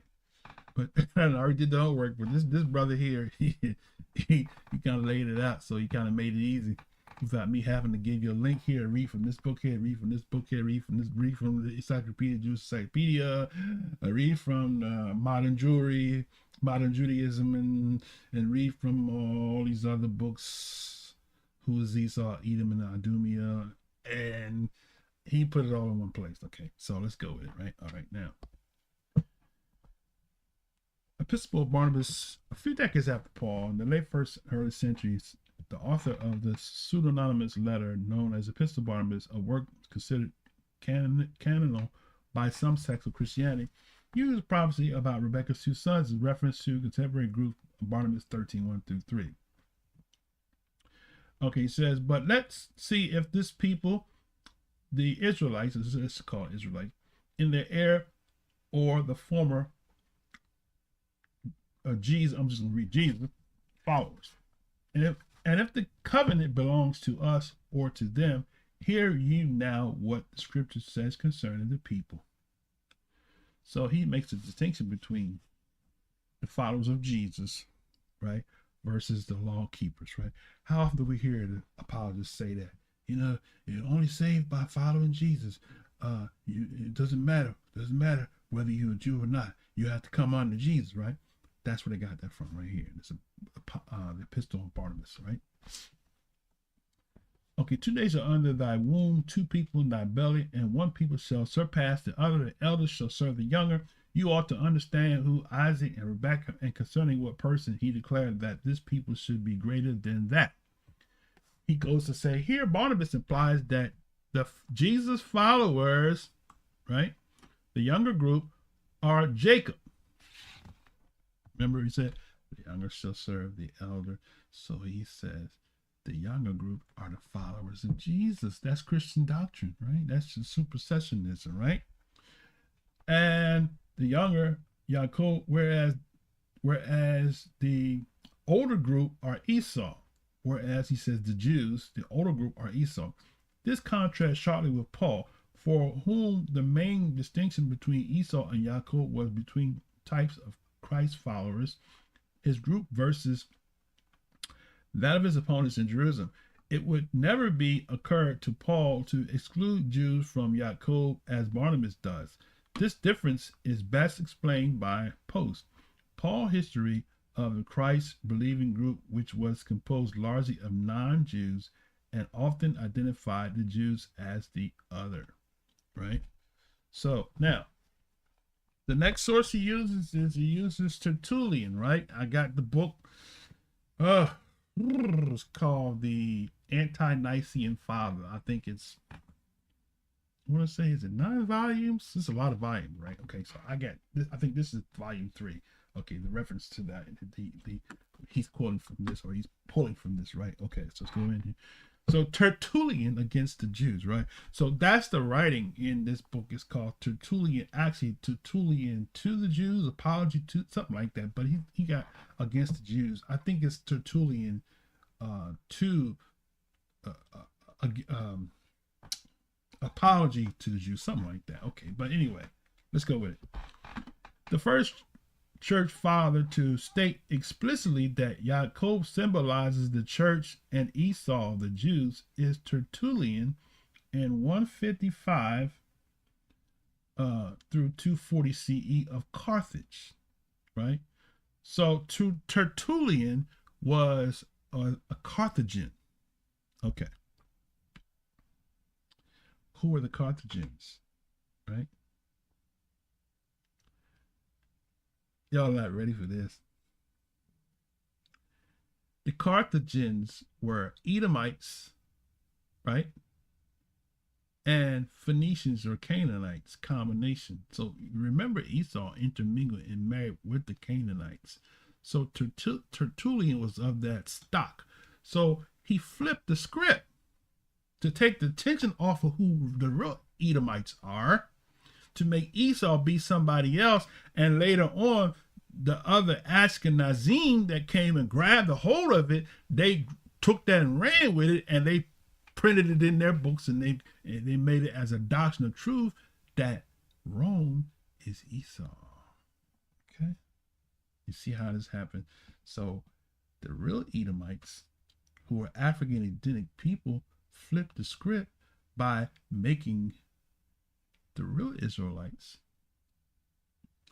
be Esau. Okay, let's go back in now. The first church father, okay, says the Jews of Tertullian of Carthage often describes as the father of Latin Christianity. Why? Because of what he's going to say here. Tertullian argues that Yah's prophecy to Rebekah that the greater shall serve the younger refers to the older nation of the Israelites, the Hebrew Israelites, who will one day serve the younger nation of Christians, right? He writes that Yah promised that from Rebekah's womb, 2 people are and 2 clans were about to come forth. They are, of course, I'm going to read just as he has it here. The Jews, that is Israel, and the Gentiles, that is us. Who is the us? The Edomite, Grecians, not Grecians, but Phoenicians, Canaanites, who had a whole nother doctrine. The original Christians, right, didn't start with the Roman Empire. Roman grabbed it and they flipped it and they took it another direction, right?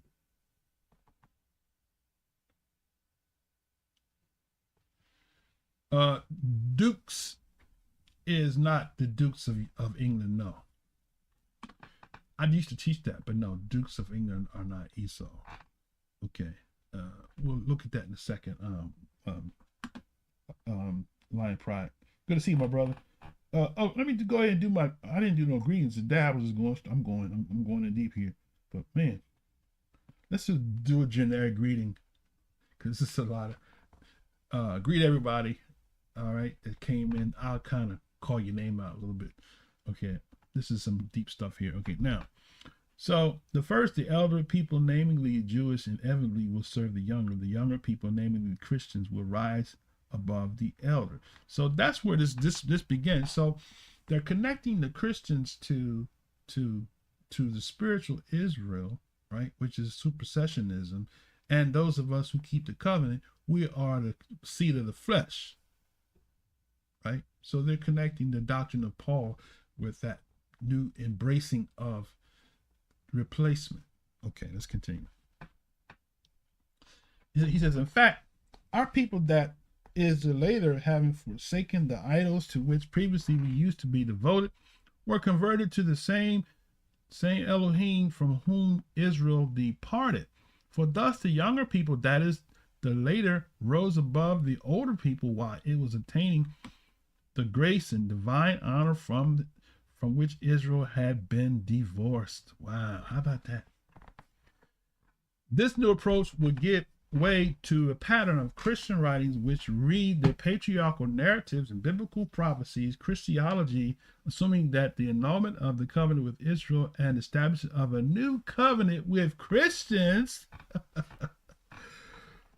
was part of the original divine plan that the Christians embodied the true people of Israel. Isn't that what vocab Malone be teaching? That's what vocab Malone teach. That's where they got it from, right? Okay. So now, let's read this part. The voice of Yaakov in the arms of Esau. Naturally, the rabbis consider Yaakov to be the ancestor of the Jews. But instead of saying that Esau is the ancestor of Christianity, they describe him as the ancestor of Rome. The earliest example of this connection of rabbinic literature appears in the Jerusalem Talmud, 4th century CE, glossing the scene in which Yaakov dons fury, goat skin, and pretend to be his hairy brother Esau, and Isaac, who can no longer see in his old age, grows perplexed. So let me back this up again, right? So he says something real powerful here. The rabbis, naturally, he says, the rabbis consider Yaakov to be the ancestor of the Jews. Okay. That's a whole nother lesson because you have 12 tribes of Israel. So where are the other 11 tribes? Everybody can't be from the tribe of Yehuda, right? Okay. But instead of saying that Esau is the ancestor of Christianity, which there are actually books that actually say that. I might pull one up. I might pull a rabbit out of the hat before we close this deck and show you where they actually say it in the book. Right? I got some receipts. This is good stuff, but I got some receipts outside of this. I'm gonna pull up. Okay. So stand by it. Don't touch that dog because you're going to miss out on a lot, right? This is a lesson that requires, this is probably a 6 month to a year lesson that I'm doing in a 2-hour video. All right.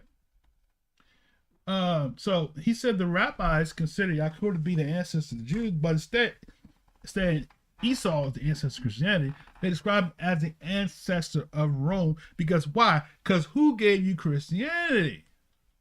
The modern Christianity. The Romans, right? So the rabbinic people say, well, since the Romans gave us Christianity and they anti-Torah, let's make Rome Esau, right?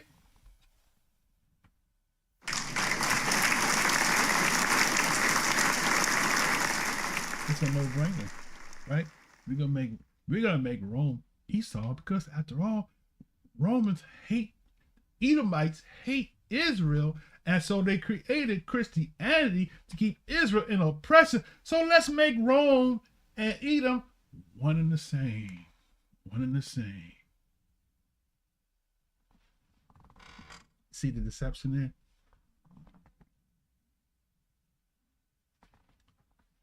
And Israelites teach that because it pacifies the emotions that we have, the hatred we have towards the so-called white man. It makes you feel good to lash out at them and use the Bible. You said you hate Esau, and white too. You spitting all over the streets, that stuff, right? Okay. You don't know your father. You know your father, the early church fathers, the ones that gave you that, right? Tertullian, as we just saw. Okay, let's go back in. All right, so he says that the earliest example of this connection in rabbinic literature appears in the Jerusalem Talmud, 4th, 5th century CE, glossing the scene in which Yaakov dons fiery goatskin to pretend to be his hairy brother Esau, and Isaac, who could no longer see his old age, grows perplexed. So, in the 4th and 5th century CE is when they first started teaching that. Why did they wait till the 4th and 5th century? What happened around the 4th and 5th century, brothers and sisters? What happened in 325 AD? By unanimous decision. Somebody tell me what happened in 325 AD. What happened? Right? So what happened in the 4th century was what gave them the right to say that the Jews, in fact, to say that the Christian Rome were Edomites, and put it in print and make it believable because, oh, after all, it seemed like that, yeah, it could be true. Because, yeah, they hate the Israelites. So the doctrine of Christianity that tells us not to keep the law, that came from Esau. Oh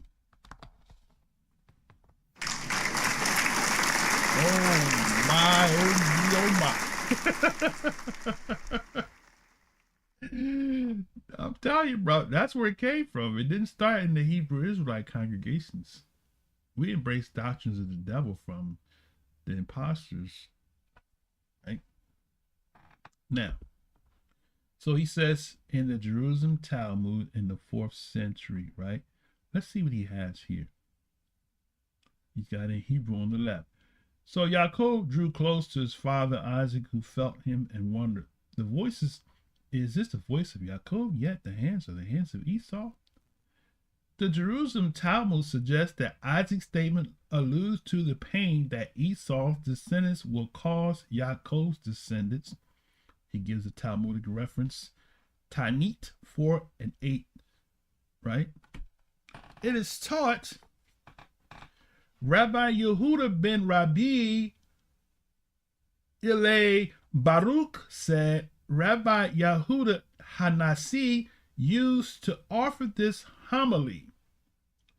The voice is the voice of Yaakov, but the hands are the hands of Esau. The voice is the voice of Yaakov crying out because of what the hands of Esau did to him in Beitar. This passage refers to the catastrophic conflict between Rome and the people of Judea, which took part in 132 to 135 CE, popularly known as the Bar Kokhba Rebellion, after the Jewish leader Simeon Bar Kokhba.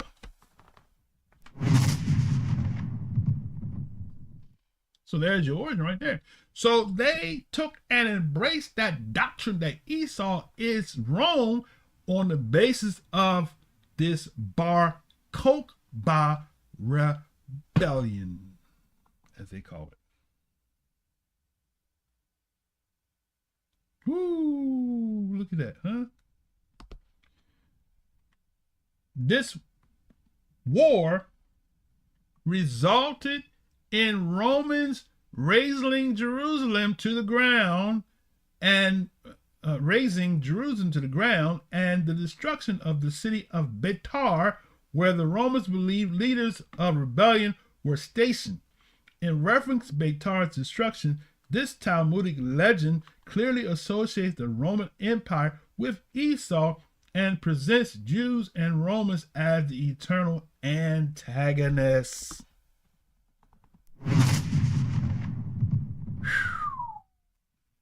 Man, oh man alive.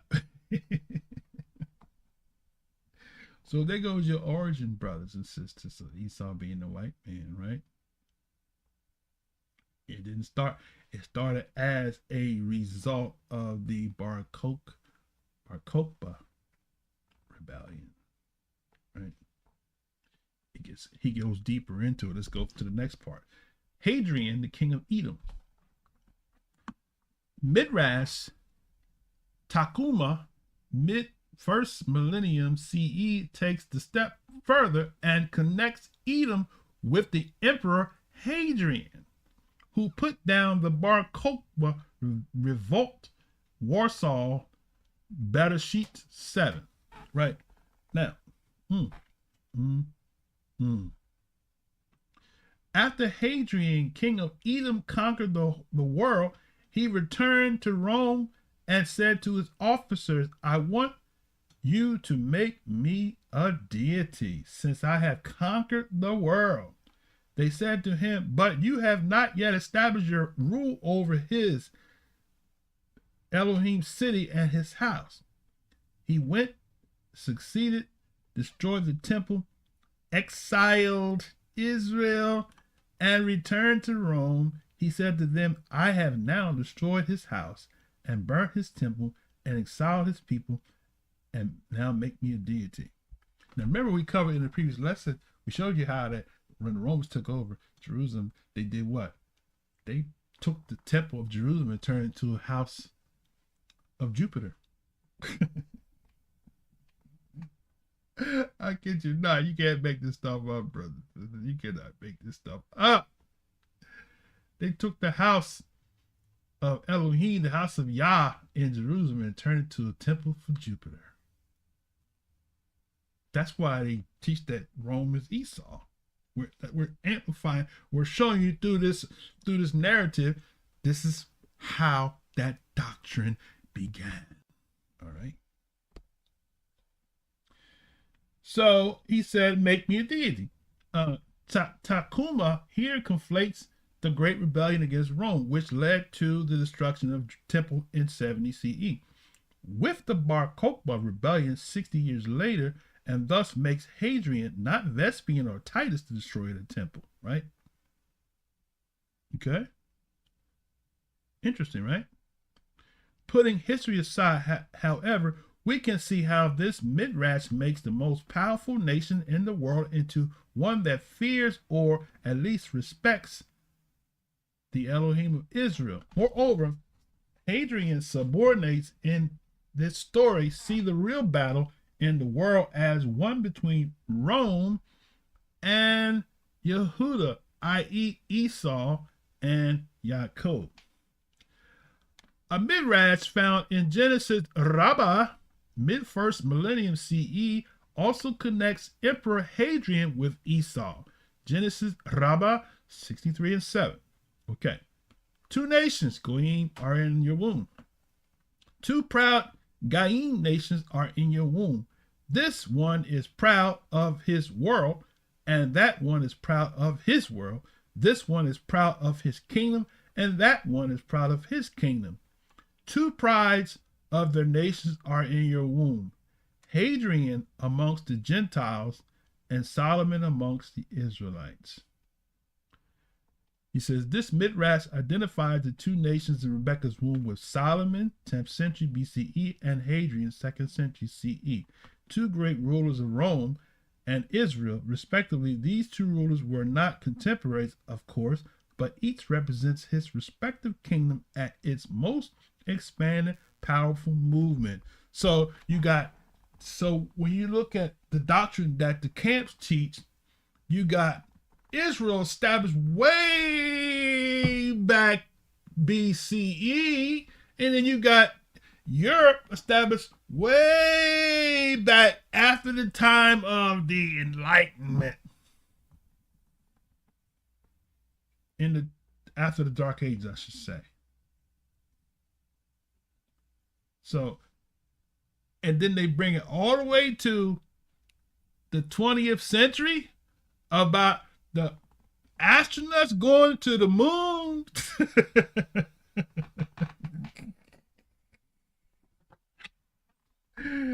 And putting the American flag on the moon and saying the eagle has landed. Come on, brothers. Come on, man. And this is what you teach as solid foundation? You pass all these thousands of years to make a prophetic utterance represent the moon landing? Come on now. And you want me to believe that that's a smart doctrine? You're doing the same thing that they did here. Look at it again.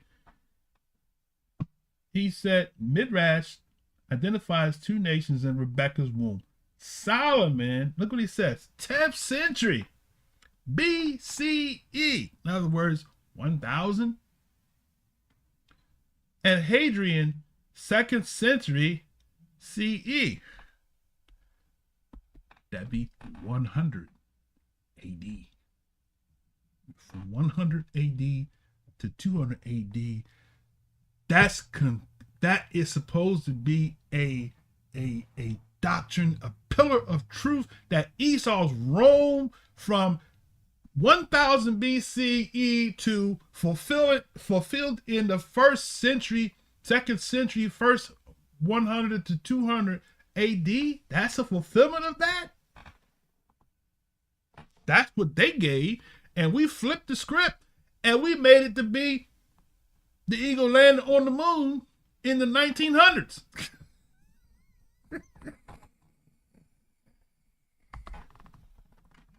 No, we don't need no clap on that one. We don't need no clap on that one. We the What you bringing to the that's table, what we brother? need right there. We need that. We need Whoopi to help us out. You in danger, girl. But you're making a lot of money and you got big camps. I'm talking about buku people following you off of that doctrine that was hijacked from the rabbinic teachings. And you got educated people that believe that. Okay? If y'all think this is heavy, y'all wait till my book come out. I'm just touching the surface right here, right now. For show, for shizzo, for nizzo, right? I'm going to go in really deep in the book, deeper than I have going today. So this is just milk. Okay. All right. So once again, they make a connection between Solomon, 1000 CE, and Hadrian, 100 AD or CE, right? From the Genesis Rabbah. Okay. All right, hated nations. Genesis Rabbah continues this midrash with different readings suggest that these are two hated nations. Two hated nations are in your womb. All of the world's nations hate Esau, and all of the world's nations hate Israel. Okay. The most hated of Yah's sons in your womb, as it says, Malachi 1:3, Esau have I hated. Although Rebekah's twin sons are both progenitors of two nations most hated by other nations, right? I know, I just throw a little something in here, right? Two nations, not two religions. Two nations, only one of the sons is also hated by Yah. The Midrash here makes use of the same verse of Malachi used by Paul in Romans. Yah hates Esau, says the prophet Malachi, but in this case, Esau is not a code for Paul opponents but for the Roman Empire. So you see what they did? Esau represents Rome, right? So why not write in literature, right? That y'all gonna buy into, and stay out of the covenant of Yah because you teaching hatred and you teaching against the covenant because you teaching them to hate Esau, who's supposed to be your brother, and you saying this is Esau, but you hate Esau. Esau can't be saved and all this other stuff that we talk about, but yet at the same time, it's supposed to be a pillar of truth, but not knowing that you are doing the same thing that the rabbinic teachers did to the Christian church.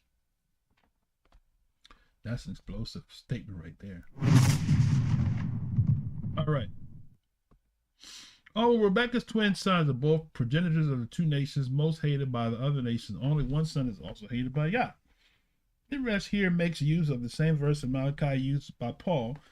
Yah hates Esau and Malachi, but in this case, Esau is not the code for Paul's opponents, but for the Roman Empire.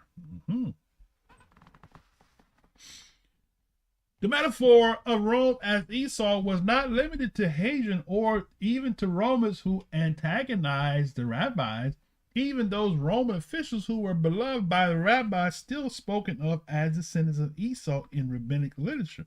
According to the Talmudic legend, for instance, Antonius, probably a loose reference to Hadrian's successor Antonius Pius, worries that the descendants of Esau will not be saved, brother. Esau can't be saved. That's where they got it from. Is that Antonius Pius worries that as a descendant of Esau, he will not be saved. Avodah Zarah 10b translated Sepharia with adjustments. Okay. Here's the quote. Antonius said to Rabbi Yehuda Hanasi, will I enter into the world to come? The rabbi said to him, yes. Antonius said to him, but it is written, and there shall not be any remainder of the house of Esau, Obadiah 1:18, right? Esau gonna be destroyed, right? That's where it comes from, from the rabbinic teachers. Look what he said. He said, not any, he quotes from Obadiah 1:18, right? Rabbi Yehuda Hanasi answered, this refers to those who behave like Esau. Right? In this legend, Antonius identifies himself as a descendant of Esau and expressed his concern to Rabbi Yehuda Hanasi that this will block his entry into the world to come. Since he reads the verse like the rabbis, that eradication of descendants refers to the next world, i.e. Messianic times. Rabbi Yehuda assures Antonius that this prediction applies only to the descendants of Esau, who act in a sinful manner of Esau and does not apply to Esau's righteous descendants. Okay, so I guess those of us that teach Esau can be a part of the covenant, side with that particular sector, right? Or do we side with what Scripture says? Okay. All right, next section says Herod and the origins of Rome connection. So why do rabbis associate Rome, a powerful city in Italy, which ruled the entire Mediterranean world from the late 1st century BCE to the late 5th century CE, with Edom, a small province southeast of Judea, which doesn't even rule itself? Connection likely derives from historical events associated with Herod the Great. Okay?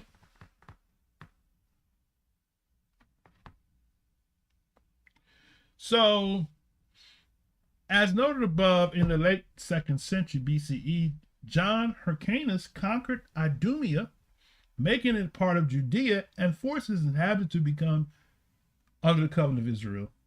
Eventually, one Idumean converted named Antipater, which we read about in the book of Maccabees, succeeded in becoming an important advisor to the high priest Hyrcanus, grandson of John Hyrcanus.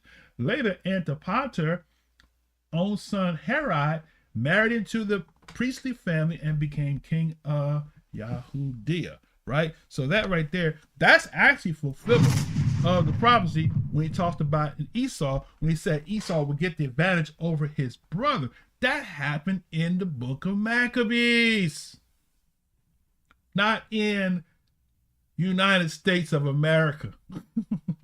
And the eagle landing on the moon and planting the flag. That's such a laughable doctrine. The eagle has landed. The eagle has landed.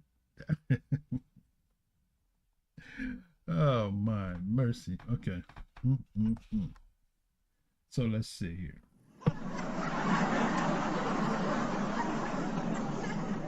So Antipater's son Herod married and became the first king of Yehudah, right? So he was not an Israelite king. He was a Herodian. Herod had strong ties with Roman officials and deep-seated ambition to rise into ranks of Roman government. He was notoriously capricious and paranoid, killing off all surviving members of the Hasmonean family who presented potential royal competition, including his wife, 17-year-old brother Aristobulus, who he had drowned at a party. There goes that wicked Esau wickedness. Herod would later kill his wife, Marianne,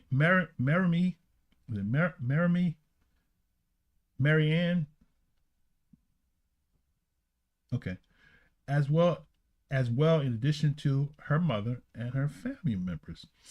Under Herod, Judea was a client state of Rome, right? Maintaining a loose form of independence. This status of client state dissolved shortly after Herod's death in the 4th century BCE, when Judea was incorporated into the empire in 6 CE.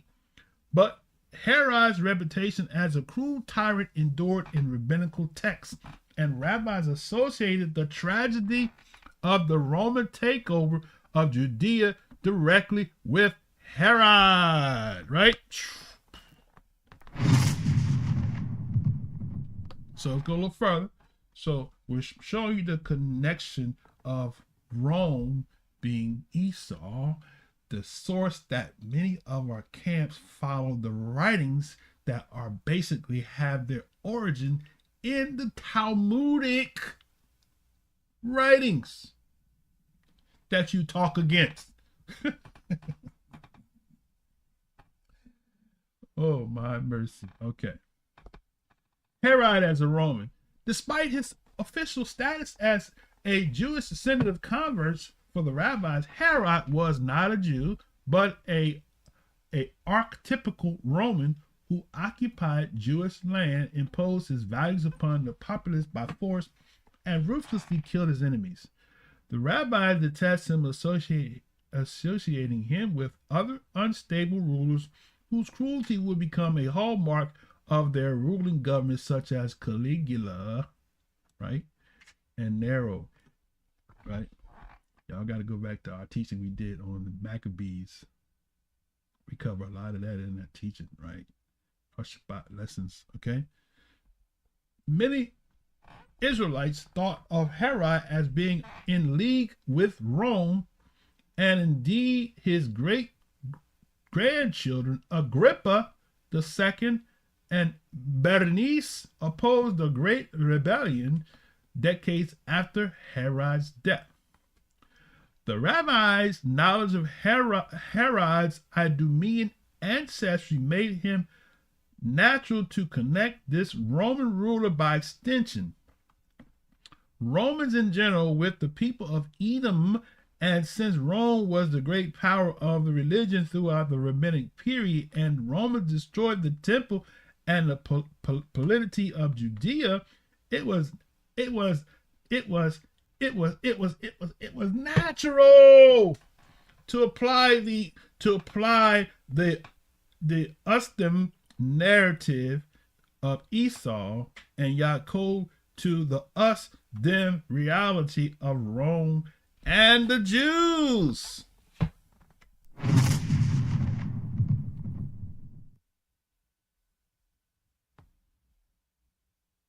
Look at that.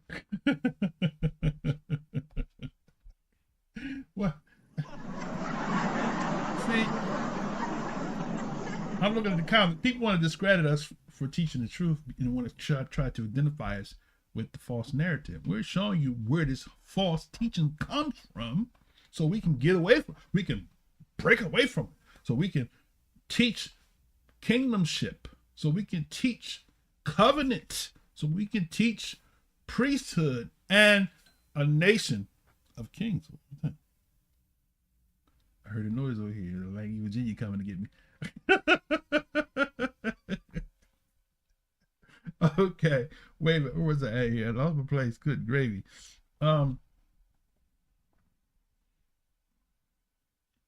Let's read this again. I think I read that part. Okay. The rabbi's knowledge of Herod Idumean ancestry made it natural to connect this Roman ruler to extension. I read that part, right? Okay. The complex relationship that Israel had with Edom in the Hebrew Bible correlated well with the complex relationship that the Jews in the early rabbinic period had with Rome. So they keep telling you that's why they call Rome Esau, not because it has any genetic connection, not because it has any prophetic connection, not because it has any geographical connection or any relevance historically, but because of their personal passions against the Christian Rome. Just like the so-called camps have this passionate hatred against the so-called white man. So why not make him Rome? Why not make him Esau? And why not make him the devil?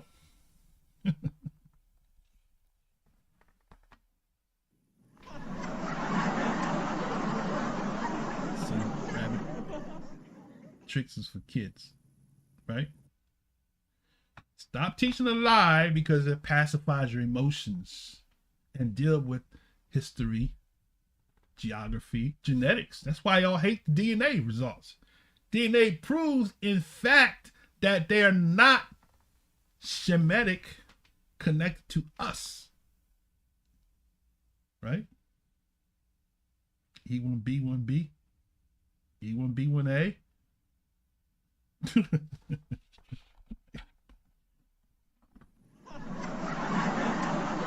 That wasn't what somebody did, but you know what I'm talking about. Y'all that follow the DNA, y'all know what I'm talking about. Okay.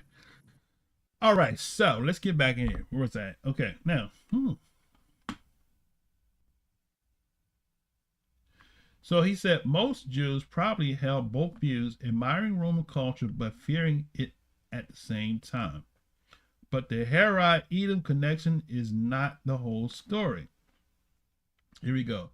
Reversing the Christian Esau Jacob metaphor. During Herod's time and on through the destruction of the temple and the putting down of Bar Kokhba's rebellion, Rome was polytheistic, worshiping Jupiter. Uh-oh. Say that again.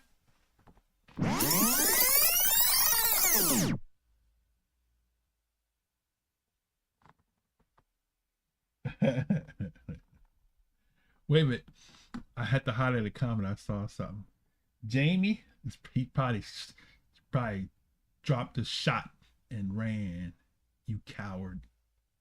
You total coward. He says, stop trying to say the white man Esau. That's because you're a coward. Because you need to go back to the beginning of this lesson and learn something, Dodo Brain. That's what you need to do, because you grabbing a hold of a doctrine that you got from the people you call Esau to trap you and to make you still continue to stay in rebellion against the covenant that the Most High cut with our forefathers. Don't be a Dodo Brain your whole life. Okay. Now let's get back in. So where was I at here before I got interrupted? Hidden anti-Christian polemic. Is that where? Okay, wait a minute. Reversing the Christian Esau Yaakov metaphor. Okay. During Herod's time, right? During Herod's time and on through the destruction of the temple and putting down of the Bar Kokhba rebellion, Rome was polytheistic, worshiping Jupiter. That's where I was at. Rome was polytheistic, worshiping Jupiter, right?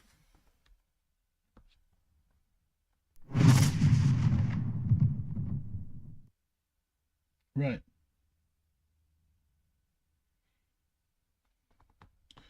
So, um, Jasmine, is that a female? You lack scholarship. You and your emotions. That's what your problem is. You and your emotions. Right.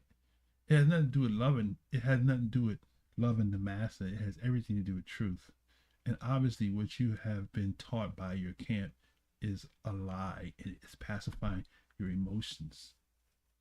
I don't know if you're a brother, you sound like a sensitive brother, right? Don't be emotional. If you're a sister, you are misled. You're a silly woman led into like laden with sins, like Paul said, right? It's not an attack at you. That's a truthful statement, right? Don't be silly. Don't be a silly woman, right? And don't be led by your emotions, okay? I'm sorry. I'm trying to be nice, but people keep coming in here and saying stuff.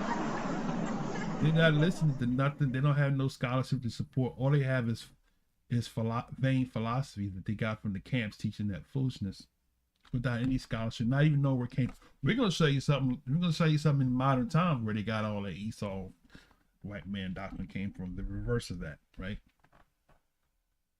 But we're showing you the origin. We're going way back before the 18th century.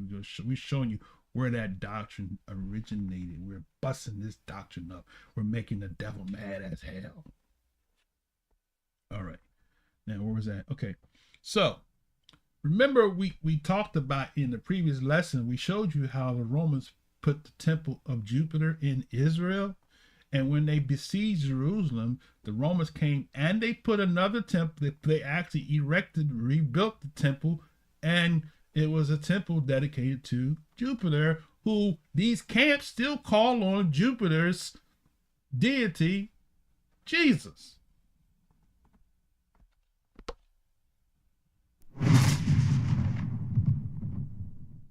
But you talking about I love the Massa. When you love the master's deity and the name that goes with it. How about that? How about that?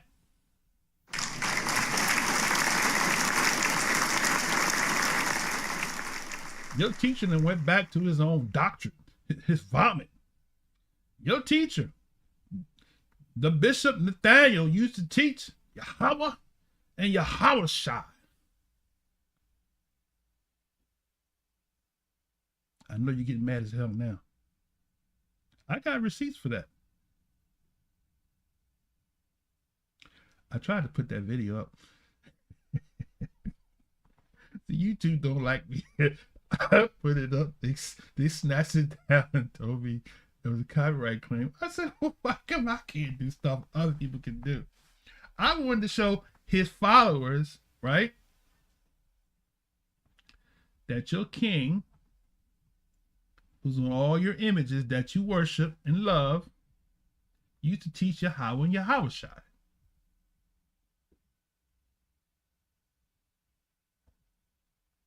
You probably from that camp. I can guarantee you from that camp.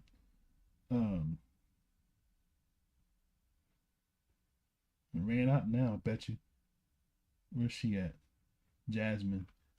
I can guarantee you ran out now.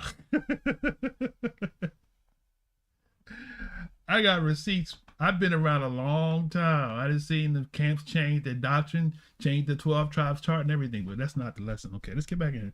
All right, so it said Rome was polytheistic, worshiping Jupiter and other Roman deities. See that? When the rabbis were writing their midrashim about Rome being Edom, however, Rome was already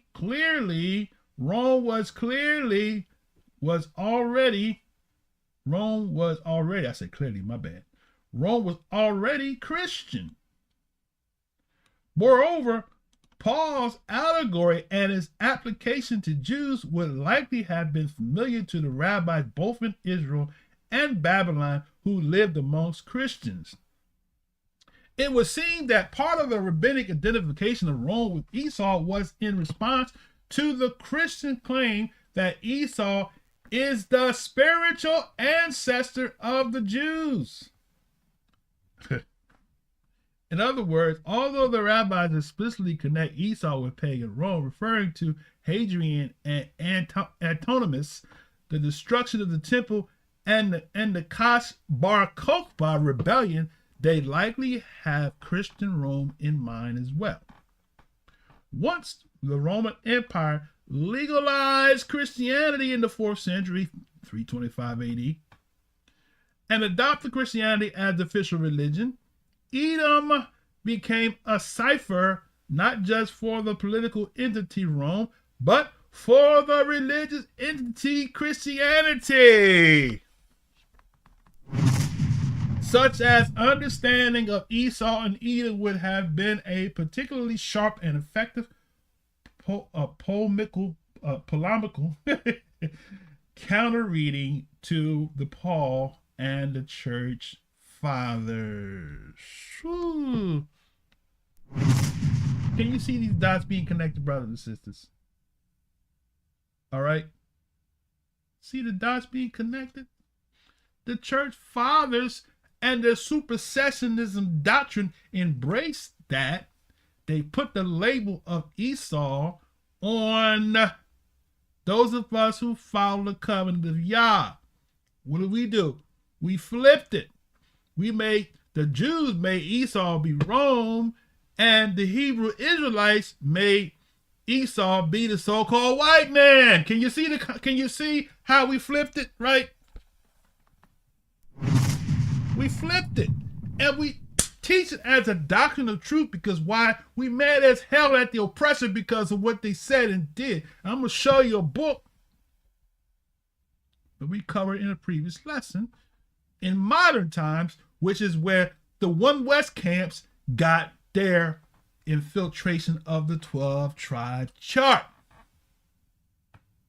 from the mystic teachings of the day.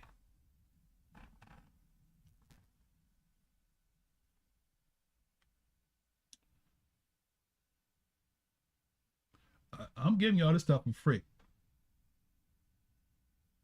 All right. Now, I ain't done yet. I got a lot more in this sharing. I got a whole book waiting on the shelf to be released with the stuff that I got. It's going to blow. It's going to explode this false doctrine on multiple levels. Matter of fact, Vocab Malone gonna be one of the first ones to get this book. He gonna love it. All right, now, let's see. Let's go back here. Now, listen what we just read. What the rabbi said. Listen what he said. He said, "Thus, once the Roman Empire legalized Christianity in the 4th century and adopted Christianity as official religion, Edom became the cipher, not just for the political entity of Rome, but for the religious entity Christianity, such as understanding of Esau and Edom would have been particularly sharp and effective polemical counter-reading to that of Paul and the church fathers," right? So this part, this is hidden anti-Christian polemic. Thus, when Antonius says to Rabbi Yehuda Hanasi that he is afraid he will never be allowed into the world to come because of the prophet Obadiah has declared that no descendant of Esau will remain. The rabbis are saying that Christians will not be allowed into the world to come, though some righteous Romans who are good to the Jews can be saved. Even though Antonius lived before Christianity became the official religion of Rome, historically, Antonius Pius was not a Christian himself. The Jewish readers of Babylon know that Rome symbolizes. Similarly, he says, when Genesis Rabbah quotes the verse that Yah hates Esau, immediately followed the Midrash that the prophecy by Esau refers to Emperor Hadrian. The rabbinic authors are polemicizing against Paul's use of the same verse in Romans. Yah hates Esau means that Yah hates Romans. And by extension, rabbis are saying that this verse means that Yah hates Christians. Again, even though Hadrian lived before Rome became Christian and was not himself a Christian, Jewish readers of Genesis Rabbah know that what Rome symbolizes.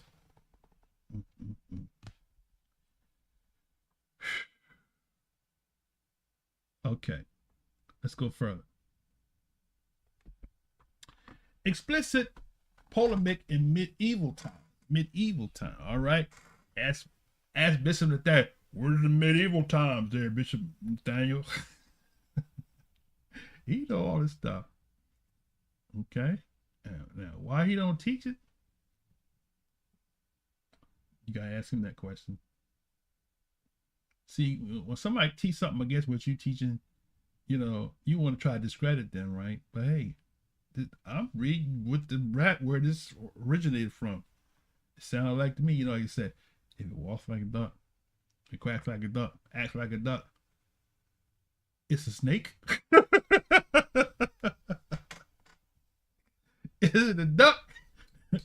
Or have you been bamboozled, right? Right? Or have you been bamboozled? You've been had. You've been took. You've been hoodwinked. Bamboozled. You've been had. You've been bamboozled. Right? All right. Let's continue. The implicit polemic eventually becomes explicit in medieval Jewish commentators who use Edom as a cipher for Christianity without veneer of pagan Rome. For example, a prophecy about destruction of Edom appears in Isaiah 63:1, which begins when the prophet sees a vision of a man of being with stained garments. Okay. Who is this coming from Edom in crimson garments from Basra? Who is this majestic in attire pressing forward in the great might? Asked why his garments are so red, he answered that it's because he has been trampling people in his rage, and the blood has splattered on his clothing in his gloss.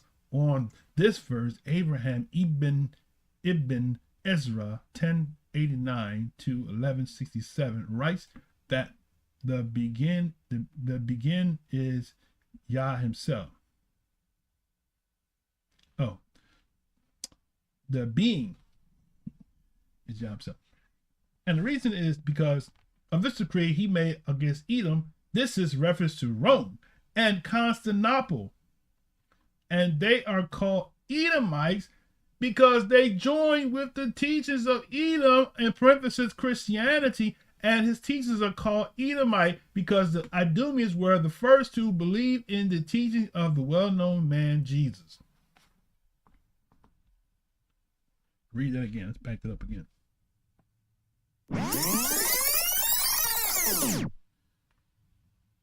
He says,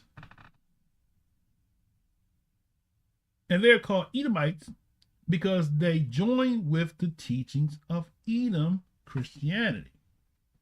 And this teaching is called, now I want to back up because I want you to be clear what's being said here, right? Okay. The doctrine of not under the law, right? The doctrine of God has many names and all that stuff that comes from Christianity, right? They're labeling that as the doctrine of Esau or the seed of the serpent, right? Now,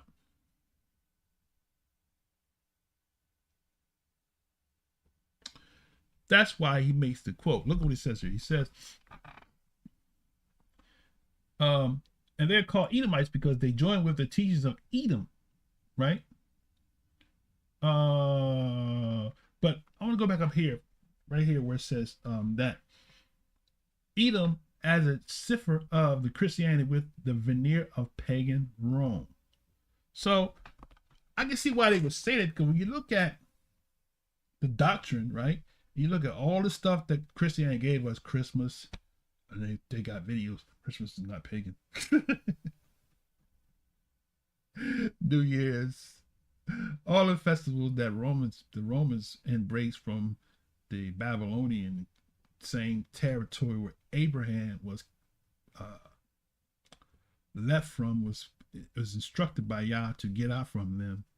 They brought all that Babylonian doctrine into the Roman Empire and gave it to you and encased it in a doctrine, in a religion called Christianity. But we don't see that it's pagan. Okay, but I digress. Okay, so he said, and this reason is because of the decree made against Edom. This is reference to Rome and Constantinople, and they are called Edomites because they join with the teachings of Edom, Christianity, and the teachings of the Edomite, because the Idumeans were the first to believe in the teachings of the well-known man Jesus, right? So now, the difference is that Yahshua didn't teach this foolishness that is associated with Jesus. That's what he's saying. I don't know if he's saying it in that particular way, but Yahshua existed, and Yahshua did not teach against this Jesus that they created. Taught all against the laws of the Most High and just believe in me, right? Okay, let's continue. Putting aside the dubious historical claim about the early Idumean embracing Christianity, Ibn Ezra's point. So this was Ibn Ezra's point that Edomite is first and foremost a cipher of the Christian religion, and only by extension and reference to Rome, who adopted this religion. So they're saying that the Romans adopted the religion of Esau. Oh my goodness. Oh my mercy. Father, help us today. Let's continue. He says another way to look at this polemic, readers of Midrash text quoted above might assume that the rabbinic associated with Esau with Rome's points to Yah's unequivocal rejection of Rome and Christianity. Just as Esau was a rejected son who received no covenantal inheritance from Yah, so too were Rome and Christianity rejected by Yah in favor of a relationship with Israel. But if the rabbis meant to suggest that Rome and Christianity deserved nothing but scorn and rejection, it would have made more sense to associate them with the antagonists who had no familiar relationship with Israel.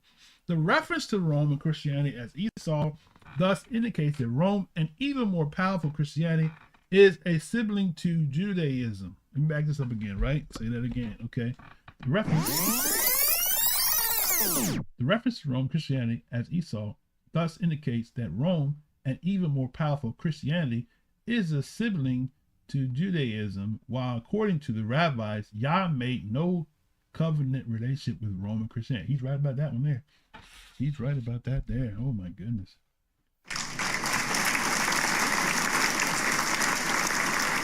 The Jews have an unavoidable theology sibling relationship with Roman Christianity, whether they want it or not. Perhaps the most significant aspect of rabbinic association with Esau with Rome and Christianity is that when we last see Esau in the Hebrew Bible, he has reconciled with his brother Yaakov, and they live near one another, if not among one another, in peace. Right. So that's the end of that article, right?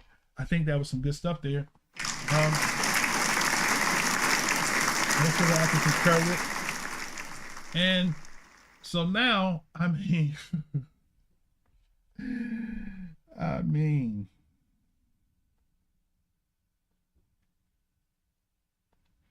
let's see y'all like this lesson here. Everybody commenting back and forth all day long. Let's see what time I got. Oh my goodness, it's 12 o'clock. We overtime. I had a chance to get to what I was going to get to. But that right there took the whole lesson, just going through that. But that was some good stuff in there. What I'll do is this: I'll cut this short. Maybe I'll do a part 2 next week, because there's more. There's a whole lot more. Since I'm in the free mode, there's a whole lot more to this story. There are different links, multiple links in here. Let me see what I want to share with you here.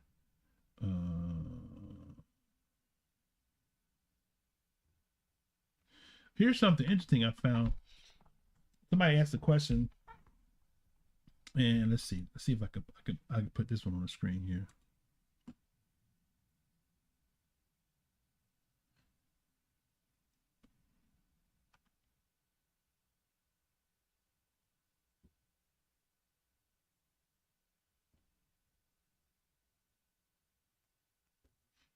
Okay. So this is what came up in my search. Edomites in Rome, question mark. This person says, I'm a student of history and worshiper of Yahweh here. I know that Herodian dynasty was the Edomite lineage and backed by Rome as a means of displacing the Hasmonean dynasty and providing Caesar with military political presence in the region of Judea. What I'm having difficulty identifying is what happened to the Edomites after the Judean rebellion was defeated by Rome in 70 CE. I read somewhere, I wish I remember where exactly, that there exists a tradition within the oral Torah that claims the Edomites became part of the Roman Empire. Have any of you ever heard this? Heard of something along these lines? Thanks. So now this person commented down here. I'm gonna go to this comment because they started attacking them for saying Yahweh. But this person here, this comment was deleted. They say you are correct that this exists within our tradition. So apparently this is a Jewish person, right? But it is not supported by the historical record. Wait a minute. This person said it's not supported by a historical record. Look, that's the same thing I've been telling these camps. Esau being the white man cannot be supported by a historical record. No kind of form, fashion, shape, or they don't even have the DNA to connect them to us being the tribes of Israel. Okay. So this person said no. He said, you're correct. That exists within our tradition. So it's a traditional teaching, but it's not supported by historical record. Edomites were an ancient civilization that lived in modern day Jordan from 3,300 years ago until about 2,100 years ago. They were probably close relatives to the ancient Israelites. They were builders of Petra, right? That's another book I got. I don't have time. I'm not going to do that here. Arabia Petra. Okay, Arabia Felix Petra, I think. Okay. They were builders of Petra by the classical period, and they assimilated into the Nabatean culture or various Hellenized cities, right? The connection between Edom and Rome does not appear in rabbinic literature until the 12th century. So they're wrong on that one there. It was the second century, over 1,300 years after Edomites. So they're wrong on that, on the time frame. Here's somebody else commented. This was 7 years ago. They said the majority of Edomites were converted to Judaism and assimilated into the Jewish people. Actually, only their eastern environments came in contact with the Nabateans. Only their eastern environs came in contact with Nabatean, and majority moved to the northern edge of the lands and are documented as a Jewish faction. They did not live in modern day Jordan. The majority of their lands were situated in southern Israel, with wedge extending towards the western Jordan, but populated centers. The majority of people were southern Israel, where they pushed to the area of the Nabatean, and by worshiping of Quas, we can refer they were highly similar to the Israelite Judeans. Its travel that misattributes them to being Nabateans even mentions they adopted Judean customs and intermarried. Okay, so I think I'm gonna share a nugget. Okay, I think I'm going to share a nugget. Like to Gentile, you still there? Oh man, I think I'm gonna share a nugget for you. Okay, I'm gonna do this for you. Okay. Let's see. Okay, let's close this one down. Okay. Okay, let's close this one down. Cancel that. Let's save it. I'll try and close some of these screens down so I can see what's going on here. Okay. Like the Gentile, you still okay? Good. It's extracurricular. If you gotta go to your Knesset. I comprehend that. You can hang around if you don't. This is overtime, overkill. Got some stuff. I'm gonna drop it because I don't want to do a part two. Really, I really don't want to do a part two. Okay, I want to finish this off. So let's see if I can. let's see where am I here. Sorry about that. Got a little throat scratchy. Okay, these links I have, I'm going to kind of. Okay, let's see.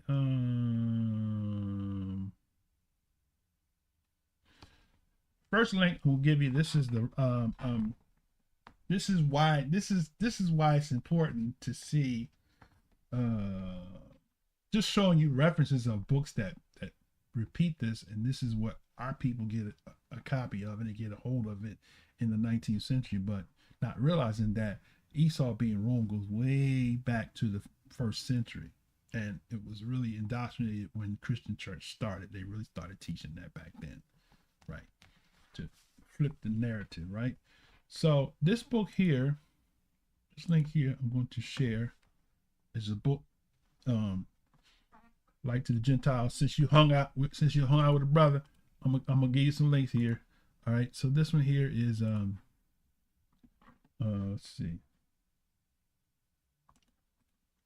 This is a book called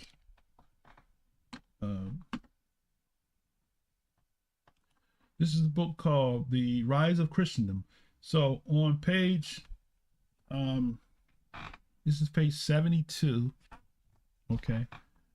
I don't know that you can see it that big, but let's see if I can blow it up just a little bit. Zoom in. Okay, one more time.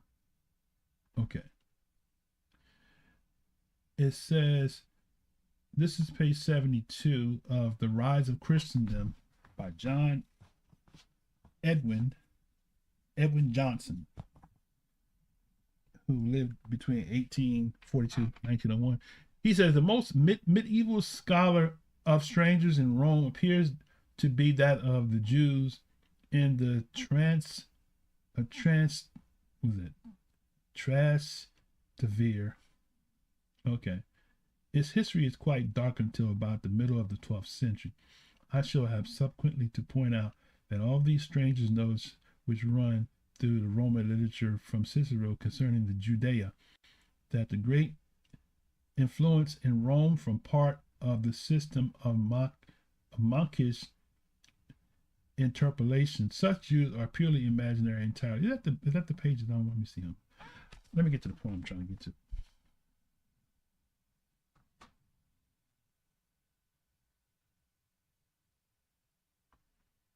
Okay, right here he says, but for the 12th century we find convergence of various lines of evidence.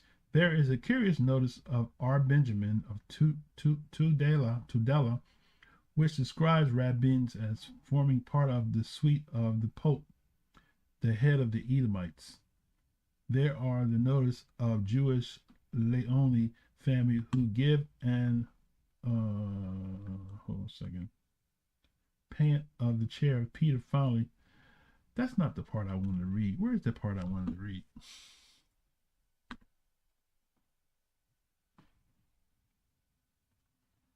We're at 72. Let's see. Hold on a second. Hold on a second there, my brother.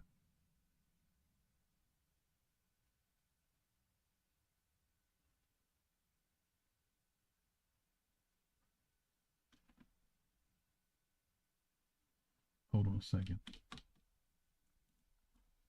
I want to show you the part where they said.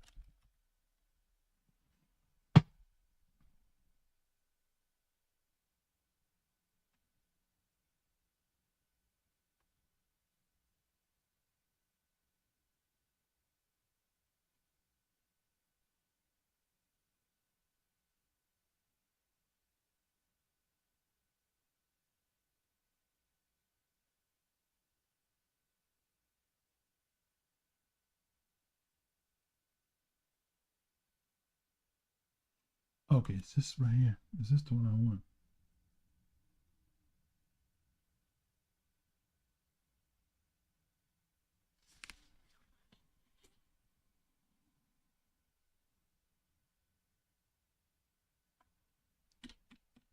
Hold on a second. I'm drawing a blank here. I was looking for a specific quote.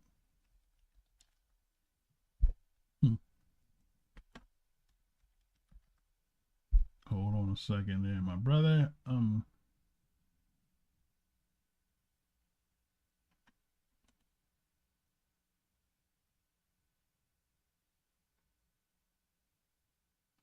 Okay, this is the page here. Okay, I had the wrong page. Okay.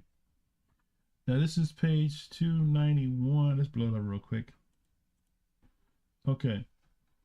It says, now the medieval chroniclers say expressly that Edom means the Roman Empire or the European powers.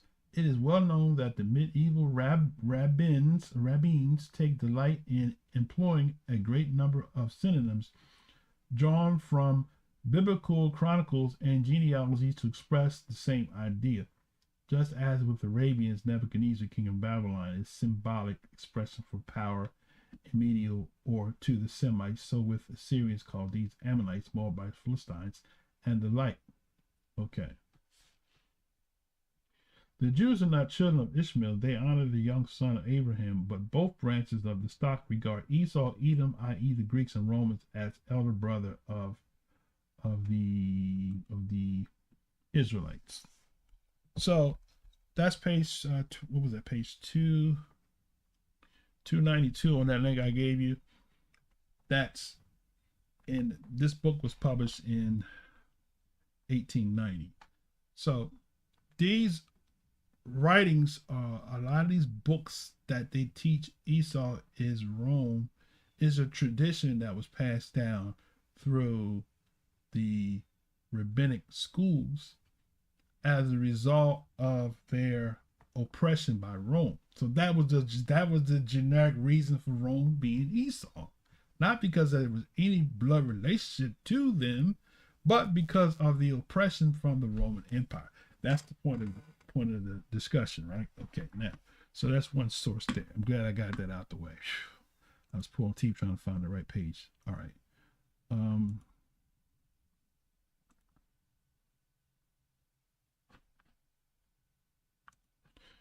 So, like the Gentile, did you get that one?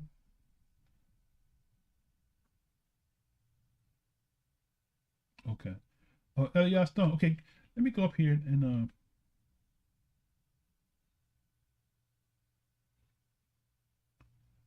Edward Barber. Edward Barber, are you still there with that comment? You just passing through, posting a comment to get highlighted? Because I'll highlight your comment if you like. If you're still here, are you still here? Edward Barber. Edward Barber, are you still in?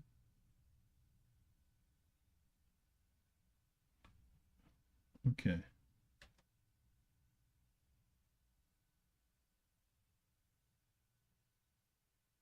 So I'm gonna say this right here.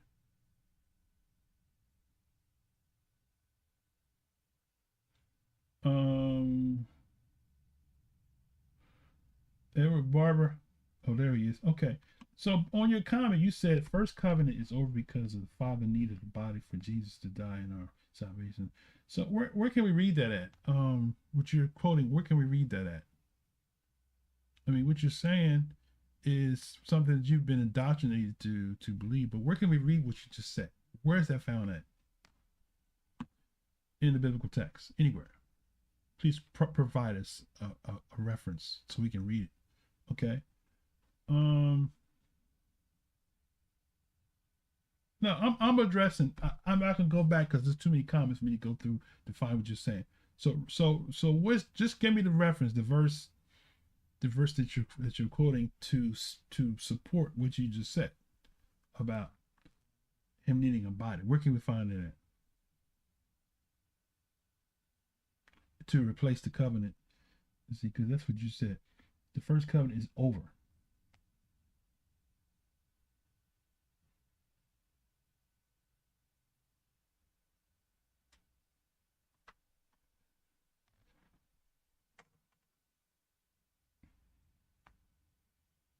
I'm talking about that one I just quoted. I'm not talking about the other things you posted. I'm talking about that one thing that you just said that I saw, that I read, where I'm going to read again your comment. You said first covenant is over because the Father needed a body for Jesus. I'm going to read exactly exact words, to die in for our salvation. So a new covenant was grafted up because the blood of animals could not remove sin. Okay.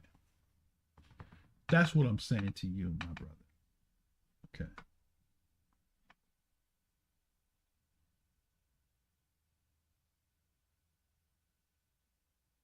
So that's what I'm saying to you, my brother. So when you come with stuff like that, that's basically the reason why we're doing series like this. We're showing you that Christianity have given us a whole another religion that replaced the people of the book. Okay. While he's thinking, getting that together, I'm gonna go give you another reference. Like to the Gentile, you still there? Let's see. Elias Stone said what?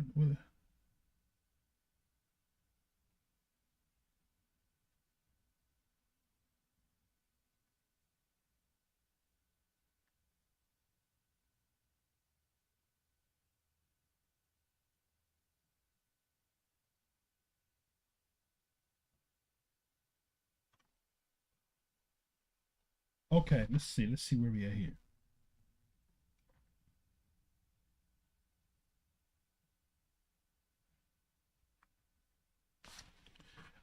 Carlos, we're not gonna make this about me. You want a video of my full belief? It don't have to do. It has nothing to do with what I believe. It's what the scriptures say. So I don't know why would a video of my full belief. My belief means nothing. It's what the scriptures say. It's what it really boils down to, right? Hebrews 10:5, he says. So Hebrews 10:5 is supposed to mean that. So let's read it here. Okay. And I'm brother, like to the Gentiles, I'm gonna get this link to you. Let me just read this real quick. For brother Barber.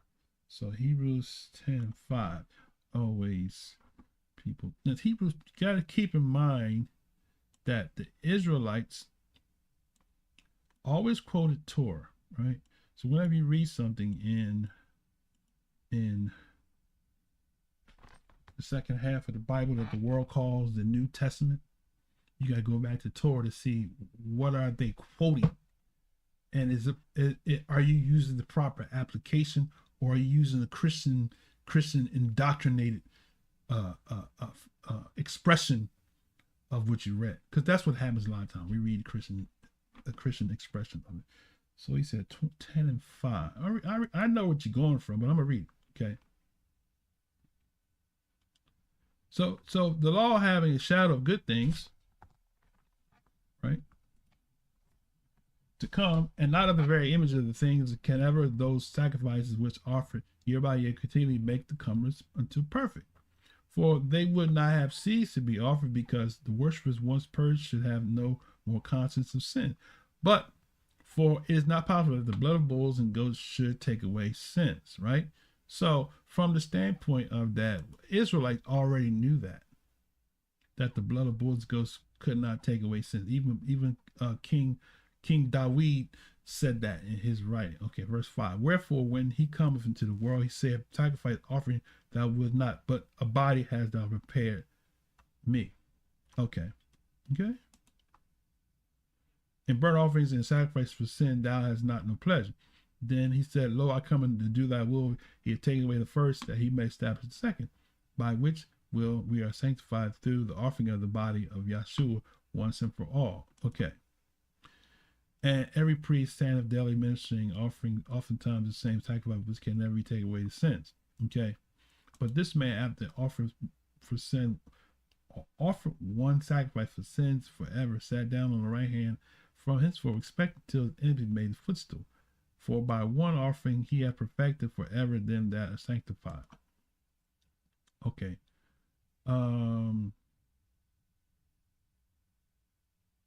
Okay. So, is it the sacrifice that makes the person perfect? Because I get where you're trying to go with this, and this is what we've been taught to teach. Is it the sacrifice that makes the person perfect, or is it the obedience? Because it says that for the offering, for by one offering he perfected forever them that are sanctified. Okay, so what does it mean to be sanctified? Because the offering perfected them that are sanctified. What does that mean?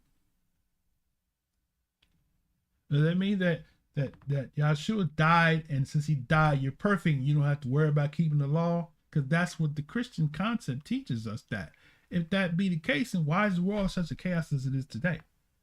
Should be world should be perfect. Shouldn't be no death, no destruction. Nobody should be going to jails. Nobody should be stealing and killing and all of that. And should be lawlessness in the streets, right? If it's perfected, if that's what the Christian doctrine is trying to teach, but we don't see that, then why do we attend church services? Why do we attend Bible classes? Why are we on live streams if everything is perfected?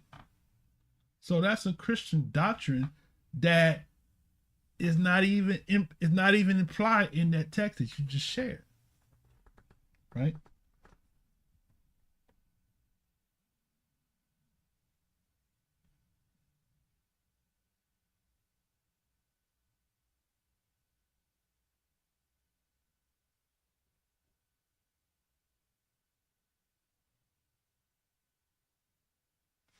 Okay, I see where you're going. I'm not sure if you have a YouTube channel. If you want to have a discussion, hey, if you want to have a discussion outside of this, I'm not going to extend this to go over whether we're in the new covenant with you or not. But to make a quick, short, fast answer, I did a lesson on it. We're not in the new covenant by no form, fashion, or shape. Okay, there's too many criteria that have to be fulfilled for us to be in the New Testament, New Covenant. Okay. All right.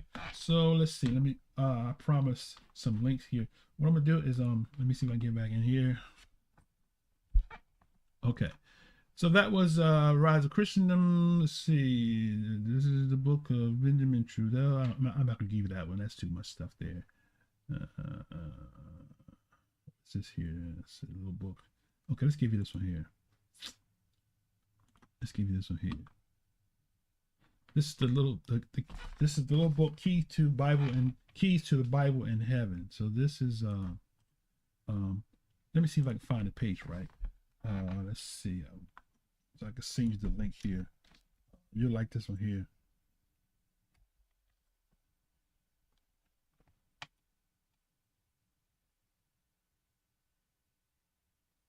Let's see. I want to get the right page here for you.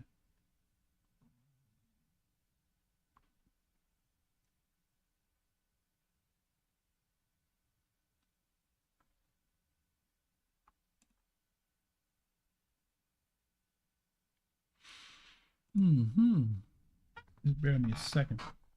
Oh, this one here.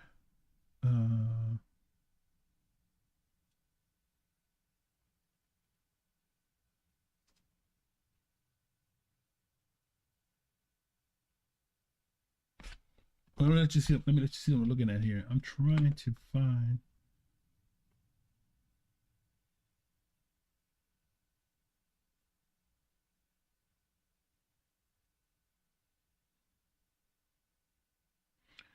Okay, I think this is a page. This is a good page. I was looking for. Oh, before I do that, let me see. Let's just show the sequence. See.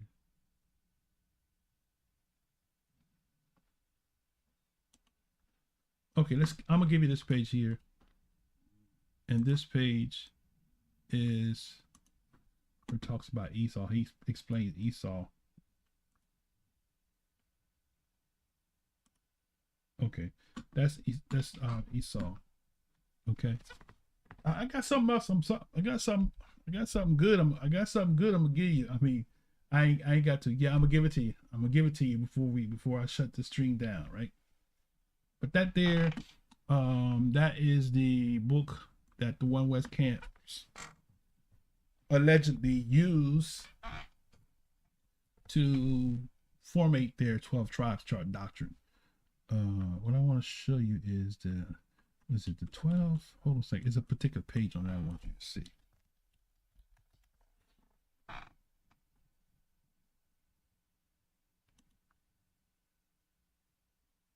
It's a chart. It's actually a chart, I believe.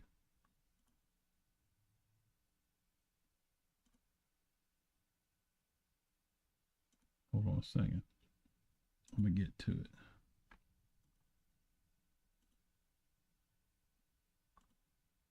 Where's the chart at? It might not be coded in here.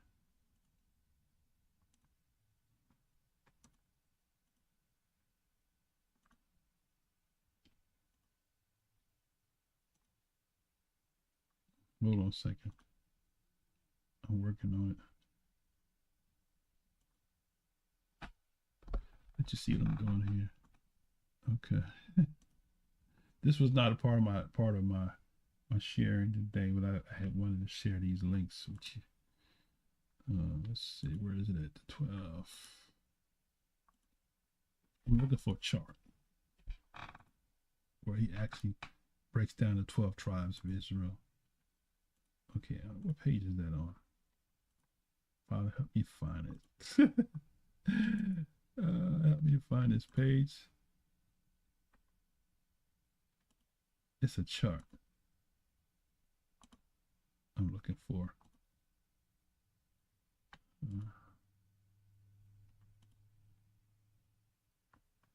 Okay.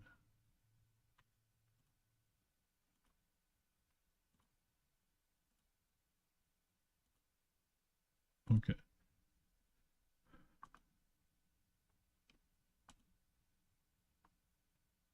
All right. I can't find it. Let's see. Hold on a second. Good gravy. I'll be all day trying to find this.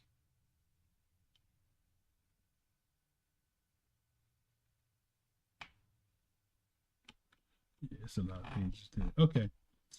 When I find it, I'll reference you the page. But it's a chart that actually shows you the 12 tribes.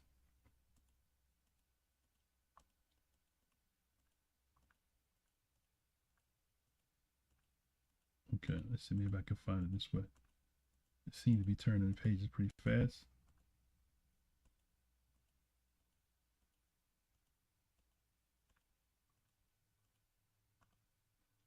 Okay, here it is. Here it is. Here it is. Right here. See if I can flip. So this is the page. Okay, this is the page where they had the 12, right? Okay, let's see. Let's put this. This is the same link.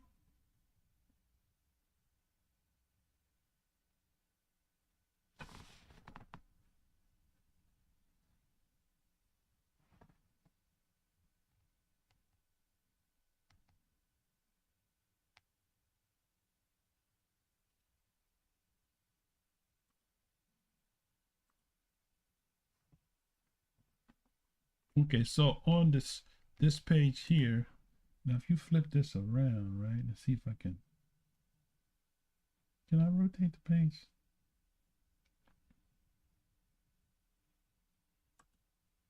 Oh, can't do it. I have to. This shows you the 12 sons. How can I flip this around?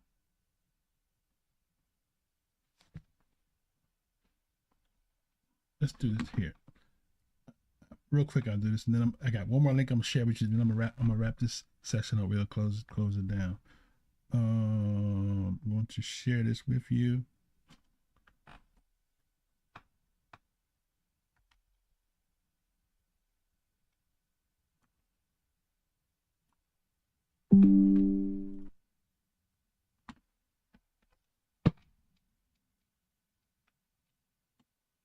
Okay. Let's see.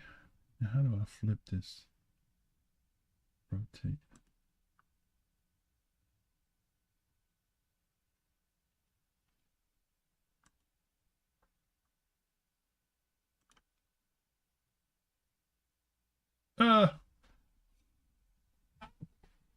Okay. I'll tell you what, let's do it this way. I think I have to save it first.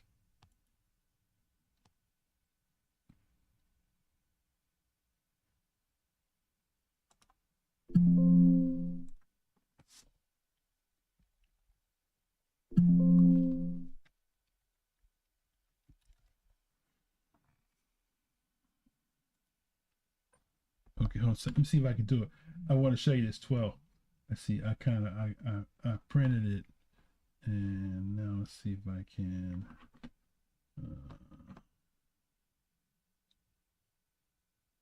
Hold on a second.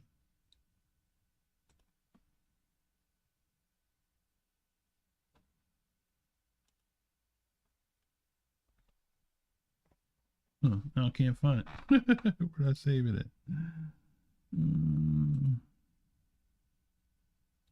Pictures. Let's see. No. Oh, screenshots.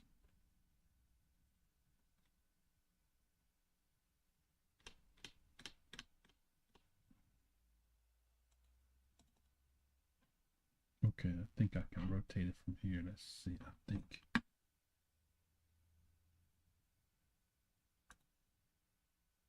Okay. All right, there you go. There you go. So there, this is on page 60. The keys to surviving heaven. You got Adam, Kawah, Abel, Seth, Enos, Canaan, Mahalalel, Jared, Enoch. So he got these are supposed to be reincarnations, right? Um.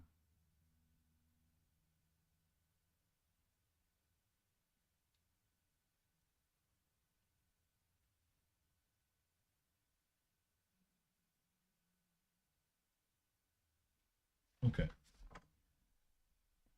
That's all I'm going to do on that. And let's see. Let me get you this link so I can wrap this session up here. Okay. Let's see.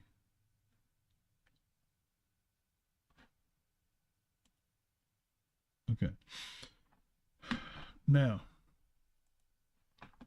with regards to Esau,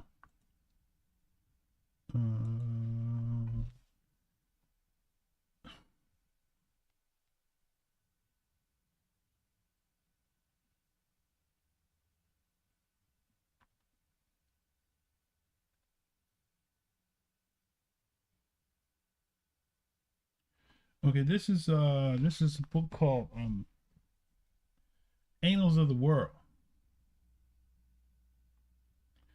Annals of the World, Volume 2. Okay, wait a minute. Where's the link at for the book? Hold on a second. Annals of the World, Volume 2. I gotta pull it up first.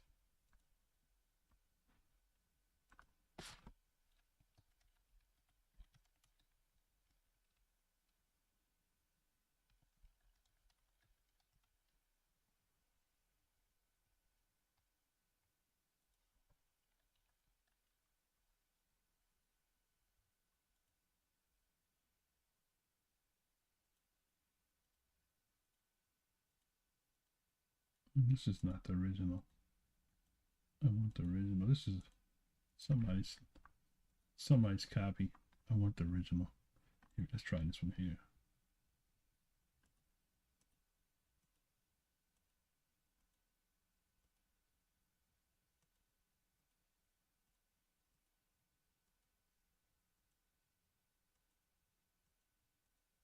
Okay, hold on a second. What page did I say it was? I said page 548.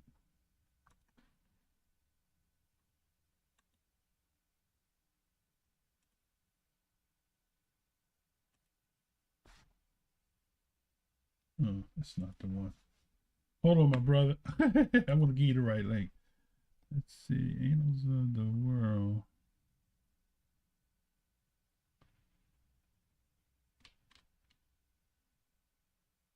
Let's click this link here. Okay, this is not the one. I might have to use this one. 548. This is not showing the pages.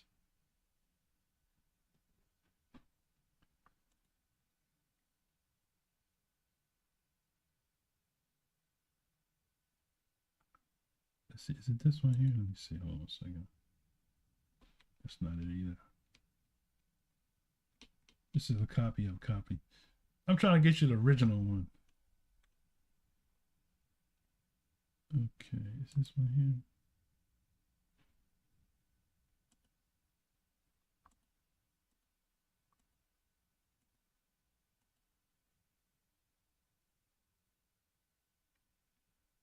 Let's see.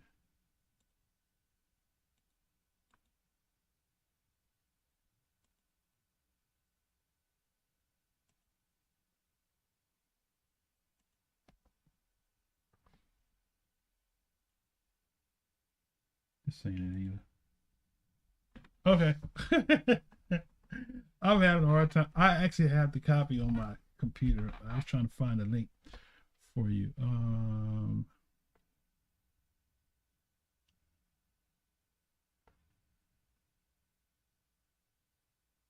Okay.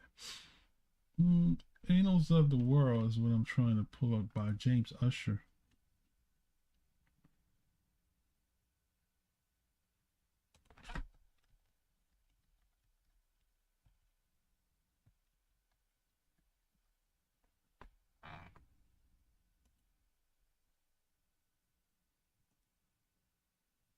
That's not it.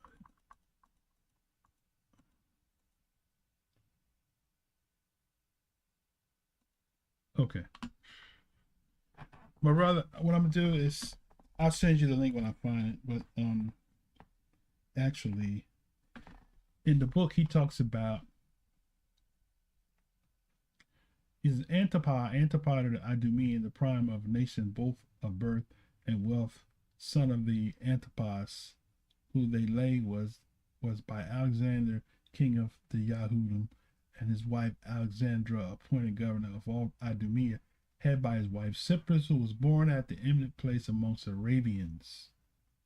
His son Herai afterwards king of Judea, for he was 25 years old when his father sent him over to Galilee, of which more is to be laid at the year of the world 3957.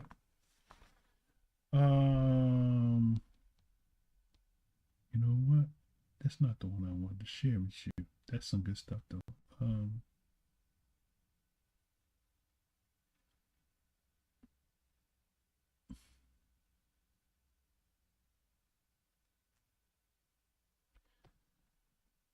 Let me dig it out. Maybe I'll do a part 2 next week. Cause I have stuff in here that I didn't even include in this sharing. Look out for part 2 next week. I'm not gonna just do that. All right, I got too much stuff to try to. I got pages of stuff here. I didn't realize I had that much stuff left. Okay. All right, so let's see. Let me look at the comment message board real quick. See if anything real quick I can look at and address. Let's see. Let's see what we got here.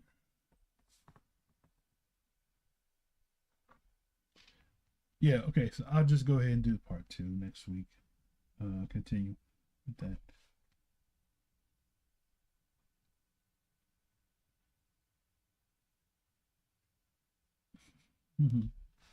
Hell yeah, Stone, who you battling with today?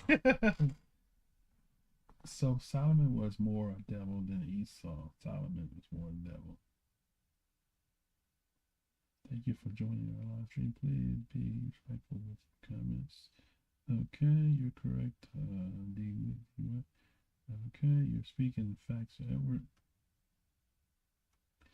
Esau did worship foreign deities, but so did Solomon. Solomon consorted with demons.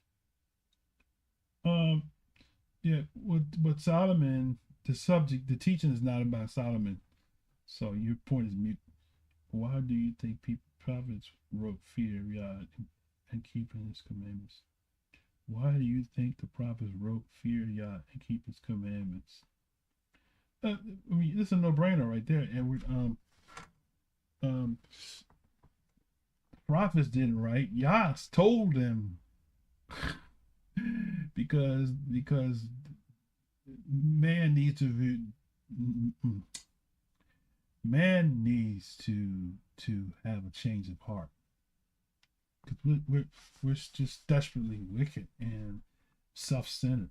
Okay, last thing I will add, Carlos doesn't keep his commandments and laws, will go straight to the lake of fire. Edward, I mean, it's not so much about going to we get religious. It's not about keeping the law and commandments. It's not about whether we're gonna go to the lake of fire or not. It's about life. The law was given for life. Okay, what happens after you die, that's something different. But the thing of it is, the law was given to the living, right? For us to have order, for us to be successful in life, how to treat other people, how to treat our bodies, how to raise a family, how to handle our finances. The law was given us for success, is what it was given to us. Read Deuteronomy 30 on that one.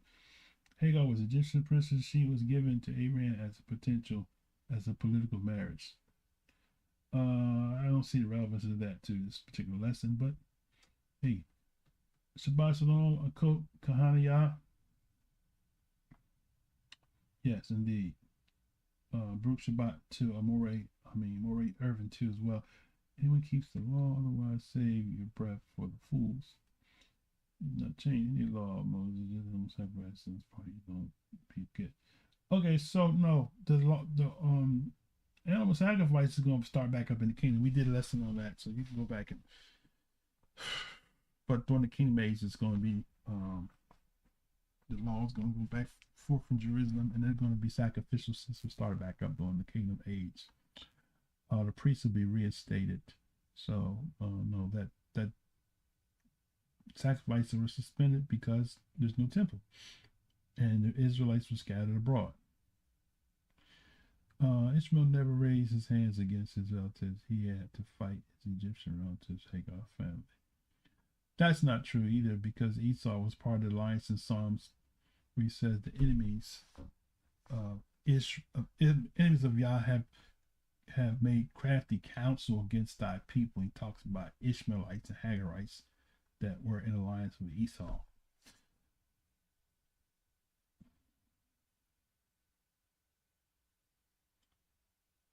Right. The Romans depicted him as black. Esau is in white. That's correct. That's right.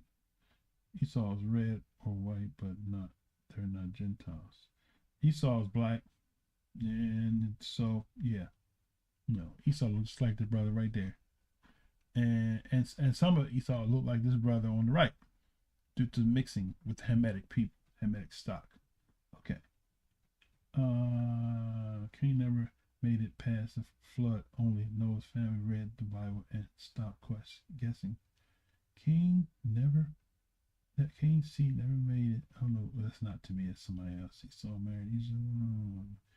Thanks for the sources. When Joseph was sold to slavery by his brother, Joseph was blessed and saved. Okay, so D White is a new visitor, and Edward. So I want to just openly welcome you to the room. This lesson is so involved that I didn't have a chance like I used to go through the notes. So if you're still here, greetings to the room. Come back and join us again on the following Shabbat. We'll continue. Edward, same to you, Edward Barber. Okay, first he was Eber. Okay, like the Gentile page 60, your audio was breaking up. Okay. Did you decide that Nigga was to be the leader of the Hebrews, but Israel only had 70 followers?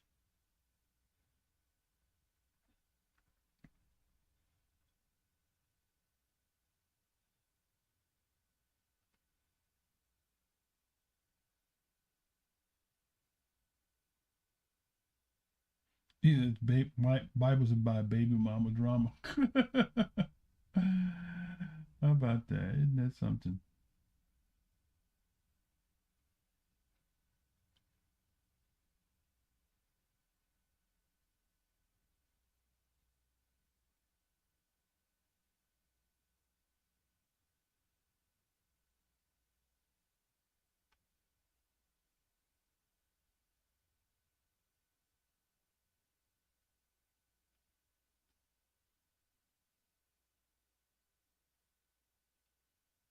Okay, all looks good. Let's see.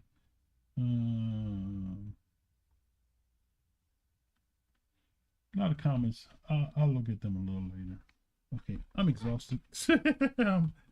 I'm out. Okay, so we're gonna wrap it up. Close it down. We thank you all that hung in for this particular last overtime. And next Shabbat, brother, we'll come back and do part 2. Sorry for the confusion on the title. If it confused anybody, it wasn't my intention to confuse anybody, but it was to be like a clickbait. So Esau the devil. I'm just using the language that they speak. Esau the devil. Okay. So we thank you all for joining us, and we'll pray. that the peace of Yah that passes all comprehension keep our hearts and mind. For those that are going to continue in this Shabbat, may the blessings of Yah be with us all. Keep our hearts and minds to Yahshua the Messiah to me again. Hallelujah. Hallelujah. Hallelujah. Till next Shabbat, say Shabbat Shalom.